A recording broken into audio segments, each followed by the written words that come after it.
This is the D6 generation with your hosts, Craig Gallant. You're wrong! If you're getting any compensation, it's not charity! Russ Wakeland. Did you put me on a boat with frickin' dragons attacking me and whatnot? Now we're talking. And Raef, Hollywood Granger. Now that's Jimmy Django right there. With contributions from Total Fangirl. Vampires do not sparkle. And our loyal listener. Drago, we made you out of steel. Welcome to another edition of Rapid Fire, the roundtable discussion of all things gaming, coming out to the speed of a three-toed sloth with type 2 diabetes and a gallon of decaf in his distended tummy. This edition is brought to you with the following message.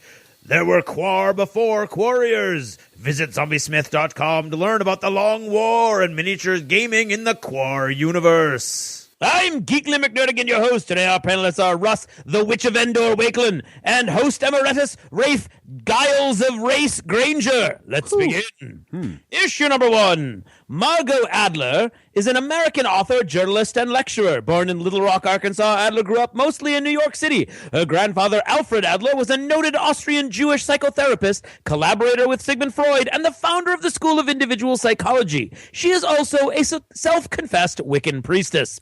Question: for which major news organization is Ms. Adler also a radio journalist and correspondent? Rhea of the Coos, Russ. I'm going to go with CBS. Suki Rogemont, Raef. CNN. Oh, the fools! The fools! National Public Radio, of course! Who else would put up... Oh, never mind. Issue number 2. 2013 was a fantastic year for geeky movies, with all 5 of the highest-grossing movies arguably attractive to geeks and geekettes everywhere. In fact, of the top 10, only 2 were not geeky in nature, and those 2 stunk. Question: what was the number 1 top-grossing movie of all 2013? Rick Rosenthal, Russ. I'm going to go with... Roberto Rossellini, Raef. Love Actually. You're only about 10 years off, and I don't think that ever made that particular distinction. And that makes you both wrong. Iron Man 3! Wow. Not glowingly received by all of the geekdom. Some of us thought it was great, and enough of us thought it was great to take it all the way to number 1. I don't have a lot of hope for your 2014 predictions if you can't remember what happened in 2013. Issue number 3. 2013 was also a pretty good year for games. Between Kickstarter and a very vibrant industry scene, many games rose to prominence over the course of the year. In fact, many people, feel so restrained by the burgeoning multiplicity of new games available that they have announced that they will be forcing self-imposed restrictions upon themselves through 2014 to limit their plays of new games. Question: according to Amazon, and not counting obscure party or non-gamer games, which game was considered to be the number 1 best-selling game in 2013? Word around, Russ. Settlers of Catan. 5 seconds rule, Raef. I know this. Apples to Apples. Incorrect, both of you. Cards Against Humanity. Ooh, What? Pretty amazing, considering that the owners of the title have released it under a Creative Commons license, so you can get the whole thing for free. Jeez, guys, seriously. We're talking hindsight here. Tonight is not looking good. Issue number 4. As if often bandied about on this very podcast, we have 2 huge console game fans currently in the house. In fact, often when they get going, all other things fade away, and an entire host can slip away without being noticed. Question: which of the following 4 gaming consoles is the best-selling game console of all time? Atari 2600, Nintendo Wii, Microsoft Xbox, or Sony PlayStation 2? Ada Wong Wakeland. I'm going to go with the Wii. Gingham Fats Granger. That's a name. Unfortunately, you geekdom kings and giants, you're both wrong. It's Sony PlayStation 2. I seriously fear for this episode, ladies and gentlemen. I truly do. That's it for now. Thanks for listening, and good night. This episode of the D6 Generation is brought to you by GameSalute.com. Check out gaming news or find out what the new hotness is on Springboard. GameSalute.com. And by Battle Foam, protecting your army so you don't have to. And by Conquistador Games, focusing on immersive and thematic games. More details at cqgames.com. And by Cool Mini or Not, the vanguard of a new genre bringing minis and board games together. CoolMiniOrNot.com. And by Geek Nation Tours. Rise up and join the Geek Nation touring the world at geeknationtours.com. And Wargame Soldiers and Strategy Magazine, making historical wargaming less scary and more fun. And by miniaturemarket.com. Want an even better deal? Like them on Facebook and click the D6G logo. Hello! Hello! Pause. What's up? Hey, and welcome to episode 139. Which is not as impressive as 140 will be. We're getting there. Numbers-wise. Of the D6 generation, I am Russ Wakelin. I am Craig Gallant. And I'm Raef, Hollywood, Emeritus, Granger. Hey, Rafe. Welcome back, Rafey. Thank you. I would never miss the year end. We're so excited to have you back on for, it's Craig's favorite episode of the year. It is. It's my favorite. I'm switching over to Craig's camp, Russ. I'm not going to lie. You're not liking these anymore? No, I was miserable. This is the episode where we review our predictions. So last year, we made predictions for 2013. First half of the show, the first segment, we're going to review how those predictions did. And because we're gamers, there's an entire game around this. Yeah. One of us Who's will going to be win. Oracle? Who's going to be Sybil? Right. And then later, we're going to make predictions. We're going to make predictions for 2014. Play along at home. Make your own predictions. Then join us again in the end of 2014 and see how you did. And tell us how you do. And we got a brand new rating system submitted by a listener. We'll go over later. That's right. All right. But before all I'm still that, angry with you about the whole thing. it was a tie. I don't even know if it was a tie. Oh, my God. No, it was not a tie. I'm predicting. Seriously? We need to get rid of that in post. I'm predicting it will be a tie. All right, so moving right along. All right, here we go. God. So before we can find out, We're really going to leave that in? so before we find out who tied who, let's Okay, go wow. on. Oh, yes. There is some mystery. Well, that's good. It's drama. Look, if you're listening to this for the scoring, you're playing it wrong. You're playing for the wrong reasons. Right. All right. Well, we have a contest that's just coming to a close, Craig.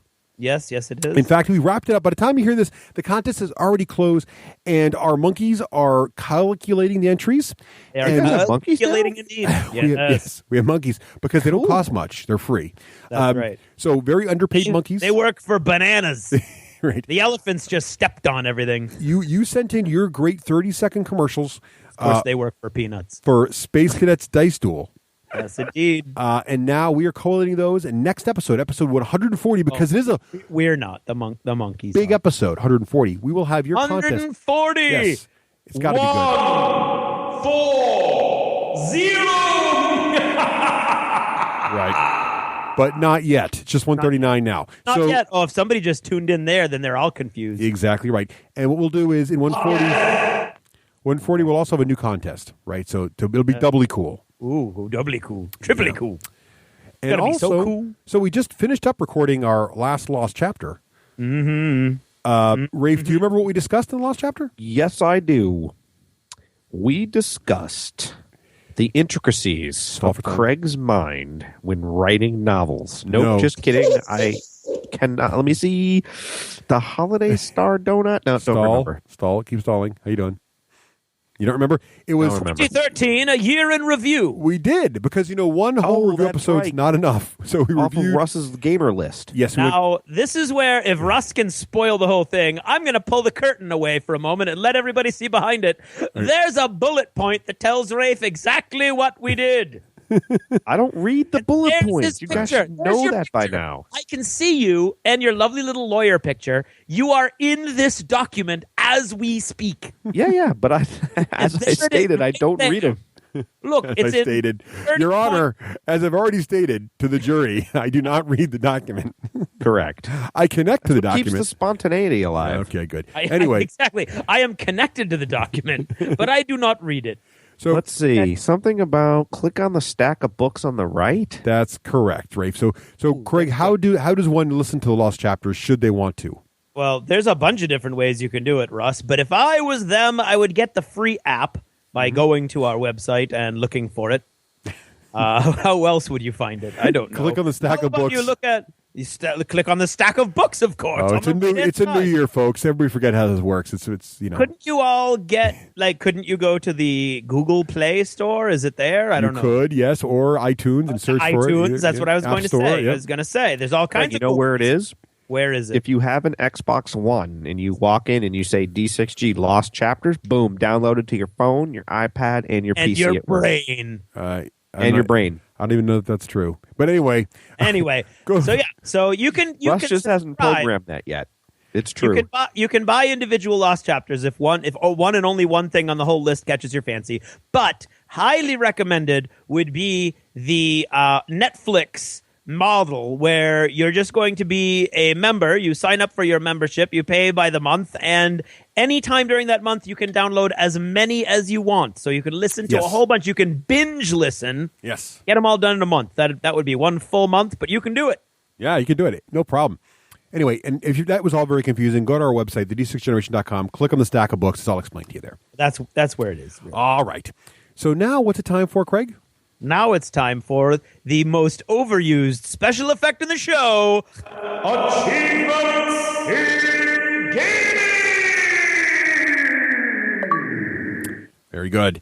I still like how we get emails that say, hey, there's a random noise in your podcast. Speaking of random noises, Achievements in Gaming is brought to you by Juggernaut Games. Juggernaut Games loves the D6 generation. Come check out our new first-person sci-fi RPG Starcrawlers at www.starcrawlers.com. All right, so, and yes, that random noise Rafe was referring to is in fact the achievement noise.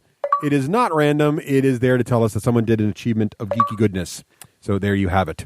So, Rafe, you can go first as the host emeritus. What have you been playing lately? All right, well, I'm very frustrated because we were supposed to play Dark Heresy, the role-playing game, but we got snowed out. Oh, no, dear. you didn't. No one else got snowed out, you wimp. It wasn't me. Yeah, The old Andy and freaking Dave, they were like, it's too snowy, because they were supposed to drive out to Portsmouth, so I wasn't snowed in. Well, there you go. But here's something new. Did you guys know when Dark Heresy released? I was very surprised to see the date. The original? Yeah. Yeah. When? What's the date? 2007. Yeah. Because it released by Black Industries first. Yeah. Correct. Right I was before very Friday. surprised that it was that old. Yeah. It was fun when I was doing my research for some characters and NPCs and stuff. It was fun to see. There were some old photos of Ross Watson describing the game and whatnot. Is he a young Ross Watson with hair? It was a young Ross Watson, yep. So there was, so I was very psyched. So Craig probably knows about this too, I'm not sure, but the new Dark Heresy role-playing game 2.0 is out in beta. Out? Yeah, in beta. In beta. You can buy the rules, but not the fluff, PDF version, so we did that. And then we made, we're going to punt a little bit, and we're going to play Dark Heresy using the Savage World rules. What? Because, oh my gosh, reading those rules over, I don't know if you've read them recently, Craig, have you? No. I'm still writing for them. So, yes, I've read the rules. I didn't know if you were in the rules part or the fluff part. No, there's no such thing as fluff part for them. It's Gotcha, okay. Yeah. So, it's just too crunchy for us, man. I was reading through a combat, and it was like mathematical equation. So I was like, forget this. I'm gonna play Dark Heresy using the Savage Worlds rules, which I've never done before. Well, that'll be interesting. Let us know how that goes. Yeah. Yeah. Well, that's what Savage Worlds is known for, right? You can adapt it to pretty much anything, sure. Exactly. Yeah. Exactly. All right. And there was even talk about maybe trying to throw in some elements of Ross's new game, Ascension. Oh, why not? For a penny in for a pound. Just the rules or the background? Because that's some serious weird background you're dealing with. You should throw in some. I haven't checked it out yet. Andy did the Kickstarter, so he was willing to show us some of the stuff that he bought and check it out. I mean, I don't want to complicate things, but more than I'm already complicating them. But yeah. All right. Yep. We were afraid that it would become too rules crunchy and less role playing crunchy. And when I was designing the missions, I was like, oh my god, what does tearing do again? What is rending? But I was really upset, Craig, because I had it all gridded out. Like I had all my homework done, so there wouldn't be any rules flipping, and then the freaking snowstorm flooded us out. Yeah, Russ and I got hit by the same snowstorm, but we still played games. Play it anyway. Well, you're hardcore, man. We are. Yeah, that's how it is. Low drag, high speed. You know That's what right, it is. baby. Hardcore, yeah. So I've also been playing some World War II with you know who, old Andy, playing some high-speed lots low of Flames of War, and we're gearing up to play a Infantry Aces campaign, and so we've been kind of dusting the rules off of there. I thought you opted not to do the campaign. What's up? I thought you opted not to do the campaign. Well, we can't seem to get like Stino and Matt to play, so we set a date to play, and then me and Andy were playing, and then Stino and Matt didn't want to play each other, which I understand. They're bros, and maybe they don't want to play each other, so that just didn't. So I don't know, to be honest. So then Andy and I were kind of like, screw this, let's just play 1,000-point battles. My goal in Flames of War is I actually want to. This goes into part of what I have in other, but my goal in Flames of War is I actually want to be better. A better player, not just sort of throw dice around. And I had a lot of fun with Andy in our first 1,000-point game, to which he suddenly become a masterful general. He switched to Germans. He's like kicking my butt all over the place. Oh, wow. So I played a second game with him, and I won, but I hated the game. I actually won. It went for like 15 turns, and basically what I did was I waited him out. I just decided to defend, and so I refused to budge from my battle plan. So I defended until he had no guys left anymore. Oh, wow. It was so boring. I hated it. Yeah. So Was that that's because what of I'm doing there. mission? Was it mission not very good, or was it just the game mechanics, or just you figured out a way to break the game, or? No. It was just, well, first of all, it was only 500 points. So it was the Infantry Aces, which was only 500. And so I just sat near the objective, and it just was boring. Like, Andy would assault, I would repel him, he'd lose like one stand. And then, he would assault again, he would lose no stands. And he would assault again, he'd lose one stand. It just took forever to win the battle. So it wasn't dynamic. Been playing a lot of the Star Wars X-Wing game, and I have a love-hate relationship with it. Okay. Love the models. I love setting up the game. When I play it, so far we've only played kill missions. I want to play like another kind of mission. Why aren't you playing? Yeah, I don't think you're supposed to play. There aren't kill missions in the game, so I'm not really sure what you guys are playing. Well, that's what happens is my opponents are all like, let's forget these missions and let's just kill each other. And I'm like, no, that makes it so boring. Yeah, that's not really how it's supposed to be played. Yeah. But even doing that, I'm still having a blast. Well, that's 'cause I'm good. like, you get to play with the Millennium Falcon and Slave One. I mean, how cool is that? It's pretty darn cool. Yeah. So that's actually, Craig, lead me to wanting to try Firestorm Amana, which I'll also meld into my other. That's a great example of my other, which I'll save for. And other than that, playing some kids' games. Been playing Gula Gula. Do you guys know that one? No. Nope. It's this game where it's for kids. You lay these tiles, you flip the tiles over, you move your Gula Gula, which is like badger in Norwegian or something like that. I'm totally making that up. That's not what it is, but Gula Gula stands for some animal in some other language. Some foreign animal. Got it. Check. Foreign animal, yeah. And then you get this little wooden bowl, and you put these little wooden eggs, and you have to, it's a dexterity game. You have to steal the wooden egg without this one egg that's on a pole. It's like on a 3-inch pole. Yeah. If that hits the table, you have to re-pour the eggs. Kids love it. It's fun. It's a dexterity game. Hard to find. I recommend you get it. And where can you get it? Myriad Games. Myriad Games. Of course. There our you boys in go. Myriad, yeah. That's where I got my copy. Fantastic. And been playing Kids Carcassonne. That's a very fan good. favorite of Emmy's. Is that the one with the merry-go-round? Nope. No. You lay tiles like Carcassonne, and it's hard to explain. It's not even like a dumbed down Carcassonne. It's a whole different rule set, but it's Carcassonne for kids, and no, there's no merry-go-round. All right. No, I think the merry-go-round is that awful expansion. Okay. You know what's crazy, Craig? I want to get Winter Carcassonne, which is no different than any Carcassonne except with winter tiles. The art is different. Is that it? The art is different. Well, there you go. I'm going to pick it up. Good for winter, Cool. Christmas. That Myriad Games. That's right. Now with 4 locations, Craig. Rafe, can you name all 4 locations in Myriad Games? Yes, I can. You ready? go I'm for not. Of course, I don't even look at the bullet points. All right, here we That'd be go. lame. Show it. Manchester, Yeah. Dover, Yeah. Salem, Yeah. Staten Island, Yeah. Wow. and I want to know how the man is. That is a spread out empire. It That is. Wait, he very has one more. impressive. He has one more? Paris, France. No, he does not have one in Paris. No, making that that up. would be awesome if he did, because I would fly out there and check it out. Dan. Yeah, make sure you check out Myriad, and especially don't forget the new Salem store is ginormous. It's as big as Dakar. Yes, I went down there. It Yeah. is huge Is it? and very spacious. Yes. The Yes, space is very, very, very open. Oh yeah, very nice plan there. Plenty of room to game. Oh, yes. So, Craig, how about you? What have you been playing? What have I been playing? Well, Russ, I played Firestorm Armada against you. That was a blast too. Version 2 had a blast, a much larger game than I played than the games I played previous to our review, which we should also mention is like 800 points, I think. Yes. I got to go check out my book. Which is really not that much stuff. It's the starter box. No, it's not. It's the old starter box plus the carrier. Yeah, and I actually didn't even have. I had. That's what I feel. I used a more powerful version of the battleship. Yep. And because of that, it actually served as a sort of mini carrier. Because I was following the Chris's theory that the ships should have their own complement of fighters. Yeah, that worked fine. And and I didn't have a big carrier, but I had fewer. I think I had few. No, actually, no, you're right. Mine was the starter exactly, but I had a more powerful battleship. Yep. You did the starter and the carrier. Yep. And it was fun. And as we should mention, as Craig was about to, that we reviewed Firestorm Auto version 2 last episode. So if you missed that and you want to know more, absolutely check it out. I was also going to mention that it is very rare that we review a game and then the very next week we're playing it again. Yes. Because we're always trying to play enough to review the next game. It's a constant like treadmill that we're on. It's a difficult life, but someone has to lead it. It is. Somebody's got to do it. Right. So many games, so little time. Thank you. Thank you, James Kirk. Yes. But yeah, oh no, that was awesome. And then it was getting snowy. Mm-hmm. And Russ said, "Oh, I don't know, Craig, it's getting kind of snowy." And I said, "Russ, come on, we're here. We've got to play games. We've got to stand up for the little guys that are too wimpy to go out and game in the snow." Sure. And Russ was like, "Absolutely, we do." So we played Wild West Exodus. It was my first game of Wild West Exodus. With my dudes. Yeah, my cowboy dudes.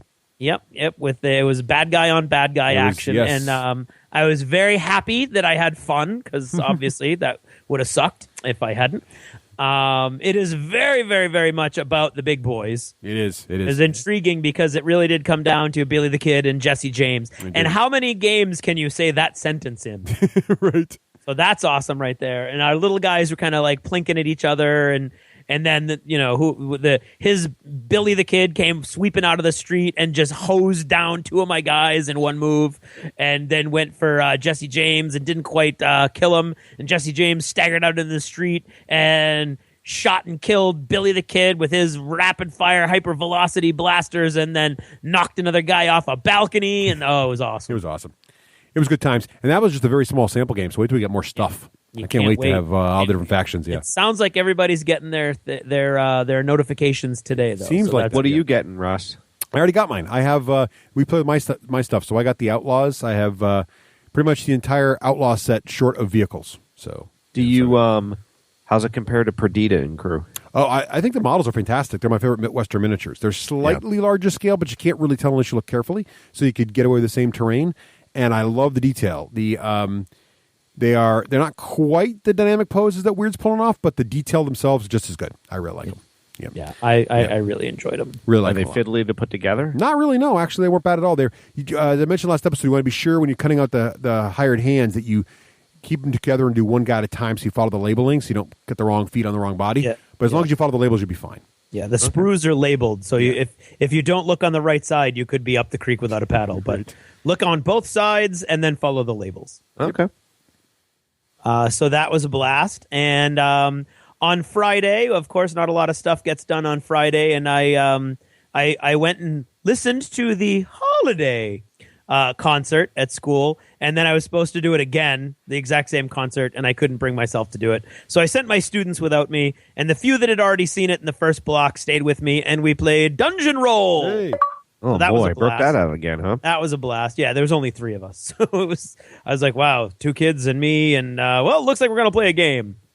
And I had brought in a few just in case for my advanced students, because later on in the day, there wasn't anything else to do either. So we did that, and then later on in the day, we played Diversity, the timeline version Diversity. Oh, cool! Which was a lot of fun because it's got a lot of different things in it. It's not all one thing. I mean, actually, all of the timeline games come with so if you do inventions, it's a majority of inventions, but then it's a scattering of other things. Diversity is like equally divided everything all together. So it's very cool. Oh, that's the one I bought actually. Had a blast. Yeah, I actually gave it to. I do a Secret Santa. I'm sorry, Secret Secular Non-Denominational Holiday Gift Giver. In my all my classes. Those. All my so classes. they're just in the season. They are they're so seasonal and secular. They are and non-denominational. And that is a lame term I came up with as a joke, and then I just found out that the music department at my high school copied it and uses it also. Which how much lamer is that? Seriously, Yeah, that's pretty lame. But anyway, so I had a girl who I've had as a student for a while, and I really like her, and I thought she would really enjoy this game, and I totally forgot that entire class knows I do a podcast on gaming. So she opened it and went, "Oh, it's a game. Thank you, Mr. Gallant." I was like, "Oh, whatever." So, but she did enjoy it, and we played it a couple times. So those are the games that I have played. Nice. Yeah. Why do you have music going on? Was that exciting? Because that's how I roll, Russ. Oh, nice. Very good. That was my sound. That was you have my your theme song. soundtrack That's your theme song. Nice. Yeah. Cool. Well, quick. We've already pretty much talked about everything I played. I played The Duke with Randy, which I've talked about on the show before. Still love that game. He had never played it before. He really enjoyed it too. I always think about you're talking about something else when you talk about. No, that. it's awesome. It's a great me. abstract game, and it is great. Also played Wild West Escapes with Craig. We already mentioned that. Played Firestorm Armada with Craig. Already mentioned that. And played Summoner Wars a couple times with my brother. What's your Very faction nice. with Firestorm Armada? I have two, but my favorite faction is the Aquin Prime. Aquin Prime. Yes, the fish. What's their fluff? They are fish people. Fish. They're not fish people. They're fish. No, they're fish people. Fish people. Pretty cool artwork Yes. out there. It's a trap. Those guys. Yeah. Those guys. Okay. Although their ships are full of water, so Right, which makes more sense. Yeah. Actually, if you ever, I vision them like the Uplift. Yeah, Uplift Saga, because the dolphins swim in it's like that in my head. Their ships have water in them. Yeah, Makes them very efficient, really, in Zero G, because you can get around very easily. that's true. Also played. It also makes boarding actions hard, but we don't have a repelling. That would be really cool if we slowed down boarding actions, but we don't. No. Also played. Wait, is that good or bad? Well, it'd be good if I slowed it, because I think if your ship was full of water and people tried to board you and they were not used to walking in water in their spacesuits, that would definitely slow them down. No, why? I would. Spacesuits? I would argue that that they're trained Marines and they would train for that. Right, If they correct. If they were working trained in for dealing a with theater where they were Aquin going to be Prime. against the Right. Aquin. Exactly, Craig. Yeah. I would still think it'd be an element with the Aquans of an advantage, though. But anyway. He just wants an advantage. He wants I an do. unfair advantage. I do. Then also playing. I've been playing Through the Ages online one still. again? This is the one I've never actually played a physical copy of this game. I've only played it online with people. This is the one I'm okay. playing Yeah. with Jeff and Cody and John Richards. Wait, is that the one you can pass and play? Well, it's an online version. It's actually on boardgaming-online.com. Oh, okay. And this website only runs online versions of Through the Ages. That's all it does. Right. And we're having fun. I am currently tied for the lead, but we'll see what happens. Ooh. Yeah, but Jeff has just started attacking me, so it's not going well. Ah, gotcha. He's stealing my stuff. I told him to stop stealing my stuff, and he said stop winning. So apparently that was a thing. So anyway, so that's going pretty well. I'm fun with that. So they've got the ABR rule going? No, I have not won one of these games with them yet, so I'm sure they're not really that worried about me. Jeff's just, making sure, basically. So what about modeling? Rafe, you got any modeling in lately? I've got none, but I get a huge other. Okay, that's fine. Oh, that sounds like a personal issue. That's 'cause that's Well, there's that, too. That's what she said. Okay, Craig, how about yourself? Yes. I have finished all of my Dwarven Forge game tiles. That is I'm quite going an to Twitter achievement. right now. How many And tiles is that? I have not posted any pictures yet because it's going to take me forever to put everything It says together. right here, look for pics on Sad Twitter. Panda. Yeah, like I'm going to put pics up on Twitter is my What plan. about your bloggy? Yeah. Or there too, yeah. All right. Well, take some pictures, man. Share them. it takes some pics, Don't dude. hog the work. And I while I was doing that, I got the GW oxidized bronze paint, which is Oh, look how he rubs it in. one of their new technical paints. Yep. And I used that on some of the cool demon-faced doors. Did it work? And it was awesome. And while I was doing that, I decided I have had this objective that I have had forever since the since the second time Malifaux resurfaced in our group, actually, or the first resurface. Anyway, it's Oh, like that time. it's a Warhammer fantasy plastic thing from one of their models. I don't remember any details about it, but it looks like a big, cool, almost something from like the Dark Crystal. So I painted that up gold and used the oxidized bronze paint on that also, and it looks really, really cool. Oh, cool. And I have put together, or am in the process of putting together and painting, Dendrenzi gunships, destroyers, escorts, and of course a dreadnought. Is that your fleet? Yeah, I have the Dendrenzi and the Terrans. What's your favorite? I like the Dendrenzi, but I like the Terrans too. Why? I don't know. I just do. Jeez. Nice. Sorry. Nice. Well, sadly, I have not done much modeling, or none, because I blame, unless you count building a gingerbread house. Nope. No? Nope. I did build a gingerbread house. All right, well, if you don't count that, then I blame my Xbox One because I'm playing too many video games. That's why we don't count the gingerbread That's house. why I've not got any modeling done. Yeah. All right. What about other movies, books, whatever? Rafe, you said you got a huge one. What have you been doing? Okay. I've been playing Batman Arkham Origins on the Xbox. How do you like that?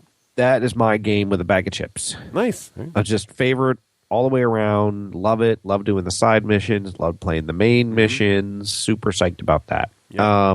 Then the Walking Dead Xbox downloadable game Season 2 just launched.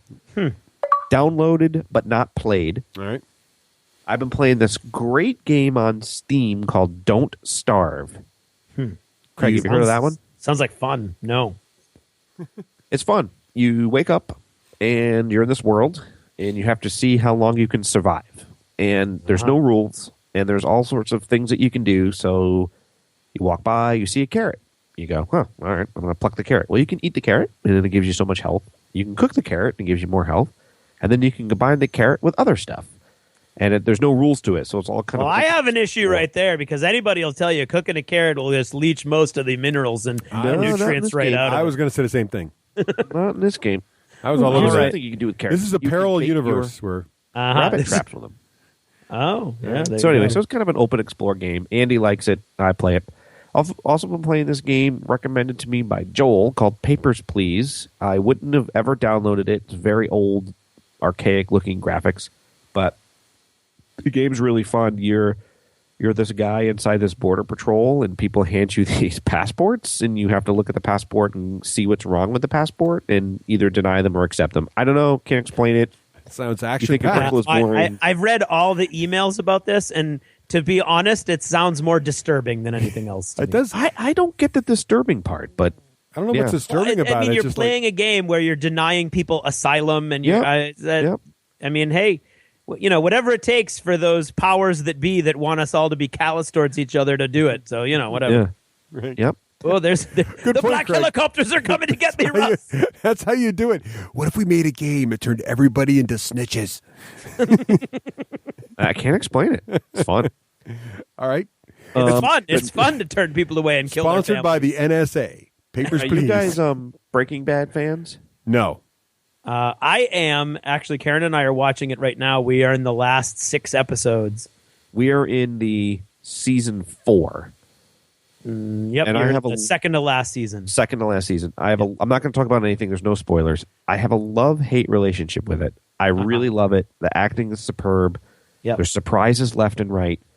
But I literally get stressed out. Like I. Oh can't, yeah, you should see Karen. Wait till last season. Karen is literally sobbing several times in every episode. That's how stressful it is. I get stressed. It is stressful, right, Craig? It's not just me. It is. It not only is it stressful, but it's disturbing. And I never understood the people who are like, well, I'm not going to watch that because it's too dark. Because the first couple seasons are like, well, I mean, yes, the basic premise is dark, but Yes. then after it gets that, like people are like, well, how does it stand up to Dexter? And I used to say, well, it's way better than Dexter. Now I'm like, nah, it's way better than Dexter, except that almost all of the characters in Dexter were likable. And these characters are like, oh my God. And like Dexter was killing people, but most of the time he was killing bad people. So if you're dark enough in your own soul to want to watch a show like that in the first place, he's going to be likable. And he was funny and, and all that. In Breaking Bad, I think Breaking Bad is lacking that, especially in the last season. There are really, literally, other than nervous chuckles, there are no laughs in Breaking Bad the last season. Yeah, and the second to the last season too is really, really tense and dark. And one of my favorite things is to pick a series with Marisa, and that becomes our fun activity. And we this watch is not 24 so much fun. that way, and and not a lot of fun going on here. Right, and she's like, "Come on, I got to see what happens next to Breaking Bad," and I'm like, "I can't take it." Craig, I want the season to be over. I cannot wait. I don't know what happens. I know you're not going to tell me, but I just want it to be over because I need to be done with this series. I don't think I can watch it much longer. The season finale is pretty amazing. I've heard. And I'll tell you, the writing is the writing on that show is ridiculous. Yes, the planning and the structure of the stories and the stuff that comes up from season 1 in season 5. I mean, it's ridiculous. The acting is brutally top notch. Correct. The quality of the production, they don't spare for anything. I mean, seriously, there is not one misstep in that entire show, except for the fact that it's so dark that by the time you're into season 5, you're loving it and you're appreciating it, but you're like, where's the fun? Yeah, it's stressful. I need a box of fun. It's stressful. But yes, I agree. All right, so then I'm listening to the last of The Expanse. Yes. Yes. Good book. Oh my God, I'm on the third book now. Yeah. I mean, like, you know how Audible breaks it into third sections? Yes. Yeah, I'm on the third section. It is the most amazing story journey you can ever have on Audible. Very, very good. cool. Told you. Yeah. Oh, stuff. love it. And then I'm rereading in hardcover for reasons I can't understand. I just suddenly woke up one day and go, I need to reread in hardcover The Name of the Wind. Okay. No. Some days you got to do that. There are worse things to read. Some days I'm loving that. And then last and least, I'm going to explain my Jimmy Django game fast. Oh, here we go. It's been mentioned about. Okay. So it's on my blog, and I decided to resist the cult of the new. And I've had a couple questions and a couple emails, and the way I can describe it is my list of games that is on my blog, first of all, is not an exhaustive list. So the goal is I only want to play games that I've played before so I can be a better gamer and not constantly be like, new game, new game, new game, new rule set, new rule set, new rule set. But because we made a list and because we're a bunch of gamers, people are kind of writing in and being like, well, what about this, Raef? And what about this? So here's a perfect example. I played Firestorm Armada before. So that is allowable. Even though it's a new iteration, it's a new game, even if it's a brand new rule set, it's not that it's a brand new rule set. It's because I played it before. That is allowed. Whether it's on my list or not. So Wild West Exodus is a no, but Firestorm Armada is a yes. Yes. Got it. There you go. Perfect. Got it. Sums it up right there. So I just didn't want 6 months in, especially Russ, if you're making predictions. I don't know what you're talking about. Want you to, misalign that and say, wait a minute, it wasn't on your list. How come you got to play it? Don't worry. Okay. All right. All right, good. Done. That's interesting. It's going to be fun to watch you try to continue your fast throughout the year. It's an interesting Now, when is choice. the end date for your fast? December 7th, 2014. Okay, so it's almost a full year. All Yep. right. Craig, you want to go next or me to go next? I'll go next. Okay, go ahead. So I was binge watching Spartacus. Oh, yeah? Did you like it? That's akin to watching the Titanic. If you know anything about history. Well, if it's based on the actual Spartacus story. Right. Then, I see. Yeah. You know where it's heading. You don't mean the Titanic with... No. But I liked that movie too. I'm saying any movie that is historically based on something that you know the ending. It was brutal. Yep. It was vicious. I liked it. It was a satisfying ending. They wrapped it up in a way that I found satisfying. But then I was like, okay, now what am I going to do? Well, everybody's talking about Almost Human. Yeah, I can't believe you hadn't watched the show already. Yeah, so I tried that, and I've oh never my god, heard of it. I loved it from episode 1. I know, right? It's awesome. I'm not seeing any people are like, well, it started off slow. I don't know but what the then it got problem is. better." I know. I was in love with the first 10 idea. minutes. First 10 minutes, I was sold. It's freaking Blade Runner the movie. Yes, it's Blade Runner the TV series. That's what Nicole and I said. Like right as soon as we started watching it, it's awesome. Yeah. I mean It's so good. The acting is great. I mean they've got What Scotty. channel's it on? I'm not Scotty. It's Bones. Yeah, Bones. Right? It's the new Bones. Yep. From the new Star Trek. Yep. I don't know. I'm watching it on demand. Yeah, me too. I don't know what's saying. I have no idea what the channel. It's on Hulu. It's on Hulu, everybody. Yeah, I mean the guy playing the android is awesome. The supporting cast is awesome. Yep.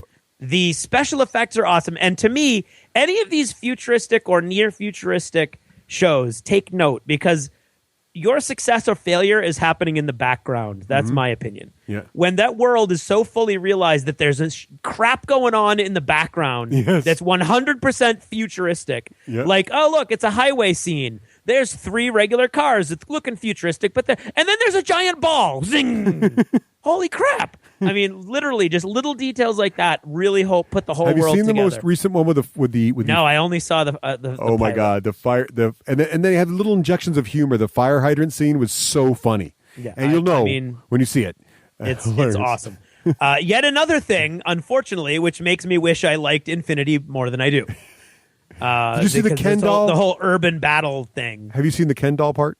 No. Oh, guys. But I do. Right. I love in the opening episode where his synthetic partner is questioning him. I'm going to have to report you. What's that? Wow. He fell off in the middle of the highway. Yes, it was very strange. Such a good show. Such a awesome. great show. So I'm enjoying that immensely. And it's making me hope for Sprawl Gangers to be really, really good. And everybody out there, just start listening. It's not doing well in the ratings.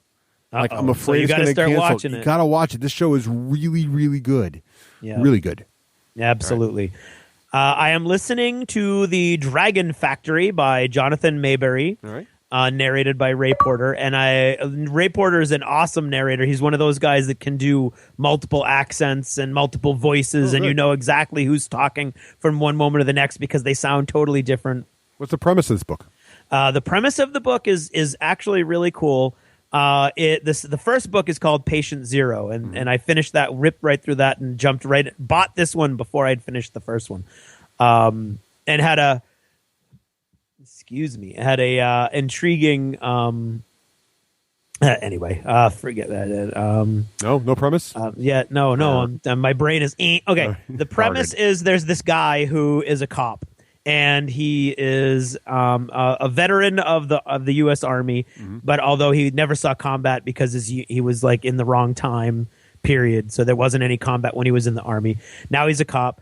He gets recruited into this top secret terrorist defensive organization, this organization kind of like Homeland Security, except that they're completely independent and nobody knows why, except that the guy in charge of the whole group, whose name constantly changes but it's always religious in nature, so like all the people who work for him call him Mr. Church. Wow. But there's other people who know him as Mr. Pope and other people who know him as Deacon, and so you don't know like what his story is.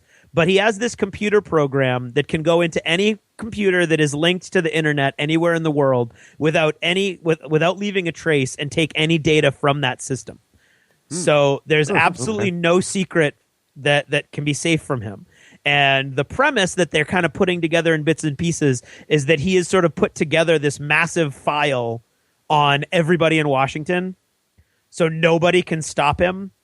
Because he wants to defend the country against terrorism, and of course it's terrorism. So there's like the Islamic Jihad comes up with a zombie plague sort of thing, and so he's working almost outside the government, and his whole organization is outside the government. So it's a very cool premise. They're dealing with not supernatural stuff, but like super high techy biosciences stuff that almost looks like magic is basically the deal. And I'm only like a third of the way through The Dragon Factory, but it's a really cool story also. Are you listening to that on Audible? I am listening to it on Audible, Russ, and I found it on Audible because in one of those many sales that they have on Audible, I picked up Patient Zero for $5. And got hooked as soon as I listened to it and jumped in with my next credit and bought the next book immediately. So I would highly recommend, and I cannot recommend enough, that you go to our website, click on the Audible link, and go and get a free 30-day membership. And a free book. Free. With a free book, take full advantage of all the deals that they've got there for 30 days, and then get out if you want to. Because there's literally nothing you need. If you get out, you don't have to pay anything ever. You've got a free book. It's yours forever. It's almost any book in their catalog. Very, very, very few books are more than one credit, and it's an awesome opportunity because I'm telling you, I do not listen to anything in my car anymore but audiobooks, and that's because of Audible. And finally, there you go. I'm reading Carnifex by Tom Kratman, which is the sequel to A Desert Called Peace, which I talked about last time. He's a really good writer. It's very military science fiction, although it's not science fiction because humanity has sort of been transported in a very intriguing way to another planet where technology got knocked back down again. And so it's 600 years after the main colonization of this planet, and they're only now getting to early 21st century technology. So it's very, very much our world now. The map is totally different. The country names are totally different, but everything else is the same. So there's a United States, but it's the Federated States of Colombia. There's an England, but it's the Kingdom of Anglia. It's that kind of thing. And he has a very intriguing explanation for why people went, halfway across the galaxy, ended up at this planet, and still stuck with their little groups. So it's all very neat. He hates the United Nations, though. And politically, if you have any warmth for the United Nations at all, then you're probably going to find this book offensive. Oh, wow. Really, this is the most rigidly, and that's why I think it's a shame, because his writing is so good, but I can guarantee you he's alienating half of his readers. Yeah. It is so partisan that it's like it makes me uncomfortable. Like I'm like, I can take it from either side and I'm okay and I enjoy it unless it goes bad. This guy is like, his writing is great, but what's happening and what's being said sometimes is like, ooh, that was a little harsh. Right. And I think what I said the last time I talked about this in the last episode was that it was like a creepy 9/11 revenge fantasy, and it still was. But it actually is. Turns out now the guy was a lieutenant colonel in the army, and what he's telling you is how the war on terror should have been fought. So I said that when I was only halfway through the book when we did last episode. Now I've finished the first book, and there are good Islamic characters that have come out of it. So it's not like Islam bad, which was my primary discomfort with the book.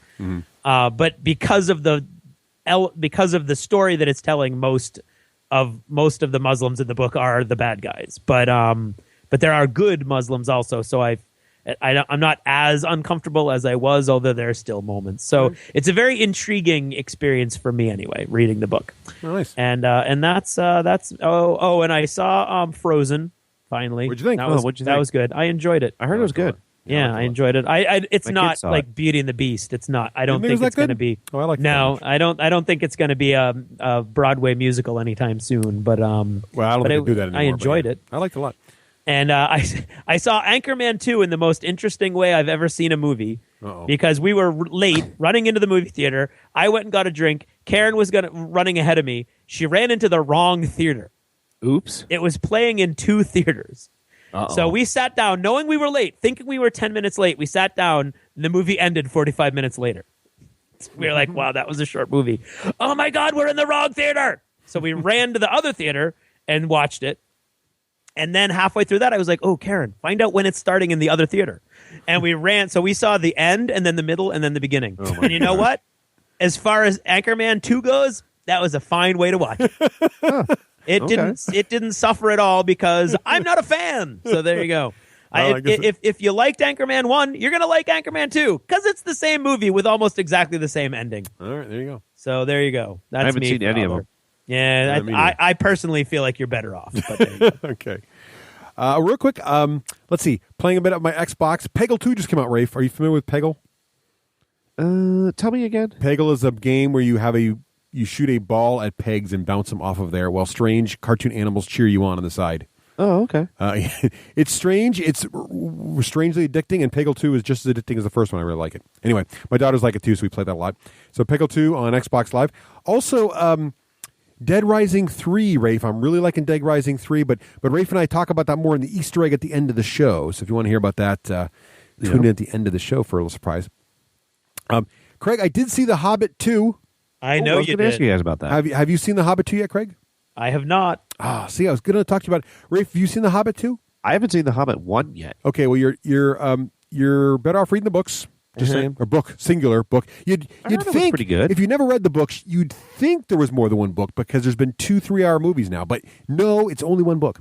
Here's my thing about this: these movies, despite their name, are not about Bilbo Baggins. Mm-hmm. They are about Gandalf the Grey. Mm-hmm. This is my fundamental problem with this show, because actually all the scenes with Bilbo are fantastic. But there are all these extraneous scenes trying to tell the story of Gandalf, because I think that's Peter Jackson's whole plan, is that when you put all 6 movies together, you will have the Gandalf saga. Kind of like George Lucas did with Annie Skywalker. Darth Vader. Yeah. Huh. Yeah. So that's what I think he's going for here. And I'm not really, they're too long. There's individual scenes are fantastic, but the movie's too long for me. I'm not digging it. Okay. A movie I did really enjoy, and this is neat because I haven't seen, I feel like I'm always watching either kids' movies, because I have 2 children, or I'm watching sci-fi fantasy movies, which is my wife and I's primarily favorite genres. However, I haven't really seen just a good old-fashioned, grown-up, no science fiction or fantasy stuff in it in a long time. So we went to see Saving Mr. Banks, which is sort of a nerdy film because Nicole and I are also Disney nerds, and this is obviously a movie about Disney. I really enjoyed it just as a storytelling film. I've heard it's great. I thought it was really good. The acting was fantastic. Tom Hanks and Emma Thompson both were wonderful in their roles. And I didn't know the story. I mean, obviously, Mary Poppins is a very special movie too. It's the first movie I watched with my daughters. It's a very, kind of thing, and most people are really familiar with it. But I didn't know the story of how Travers wrote Mary Poppins, or what inspired her to write the book. And this movie's really about her. Walt's sort of a secondary character. Really, really well done. And if you're a Disney nerd, it's just fun to see sort of Hollywood's take on how it worked inside the studio. And I guess a lot of it's based on reality, because they actually did record some of the sessions and they tried to base some of the film on that. So some of the really nitpicky and really sort of funny scenes between the author and the Disney songwriters are actually right out of recording. So it was pretty good. Really recommend it highly, especially if you're a Disney person. Cool. And finally, I'm between books right now. I'm getting ready to listen to The Bone Season. Really? You heard of this book? Huh. So it's a young adult book again. I keep listening to these, trying to be able to communicate with my kids. This one takes place in the near future, 2059. It's sort of a dystopian London, and people are starting to get psychic power type things. So I haven't started it yet. I'm looking forward to that one. I've heard it's really good by a very young author as well. So going to check that one out. That's my next read. Cool. And that's my other. Is that achievements? That is achievements. Should be achievements.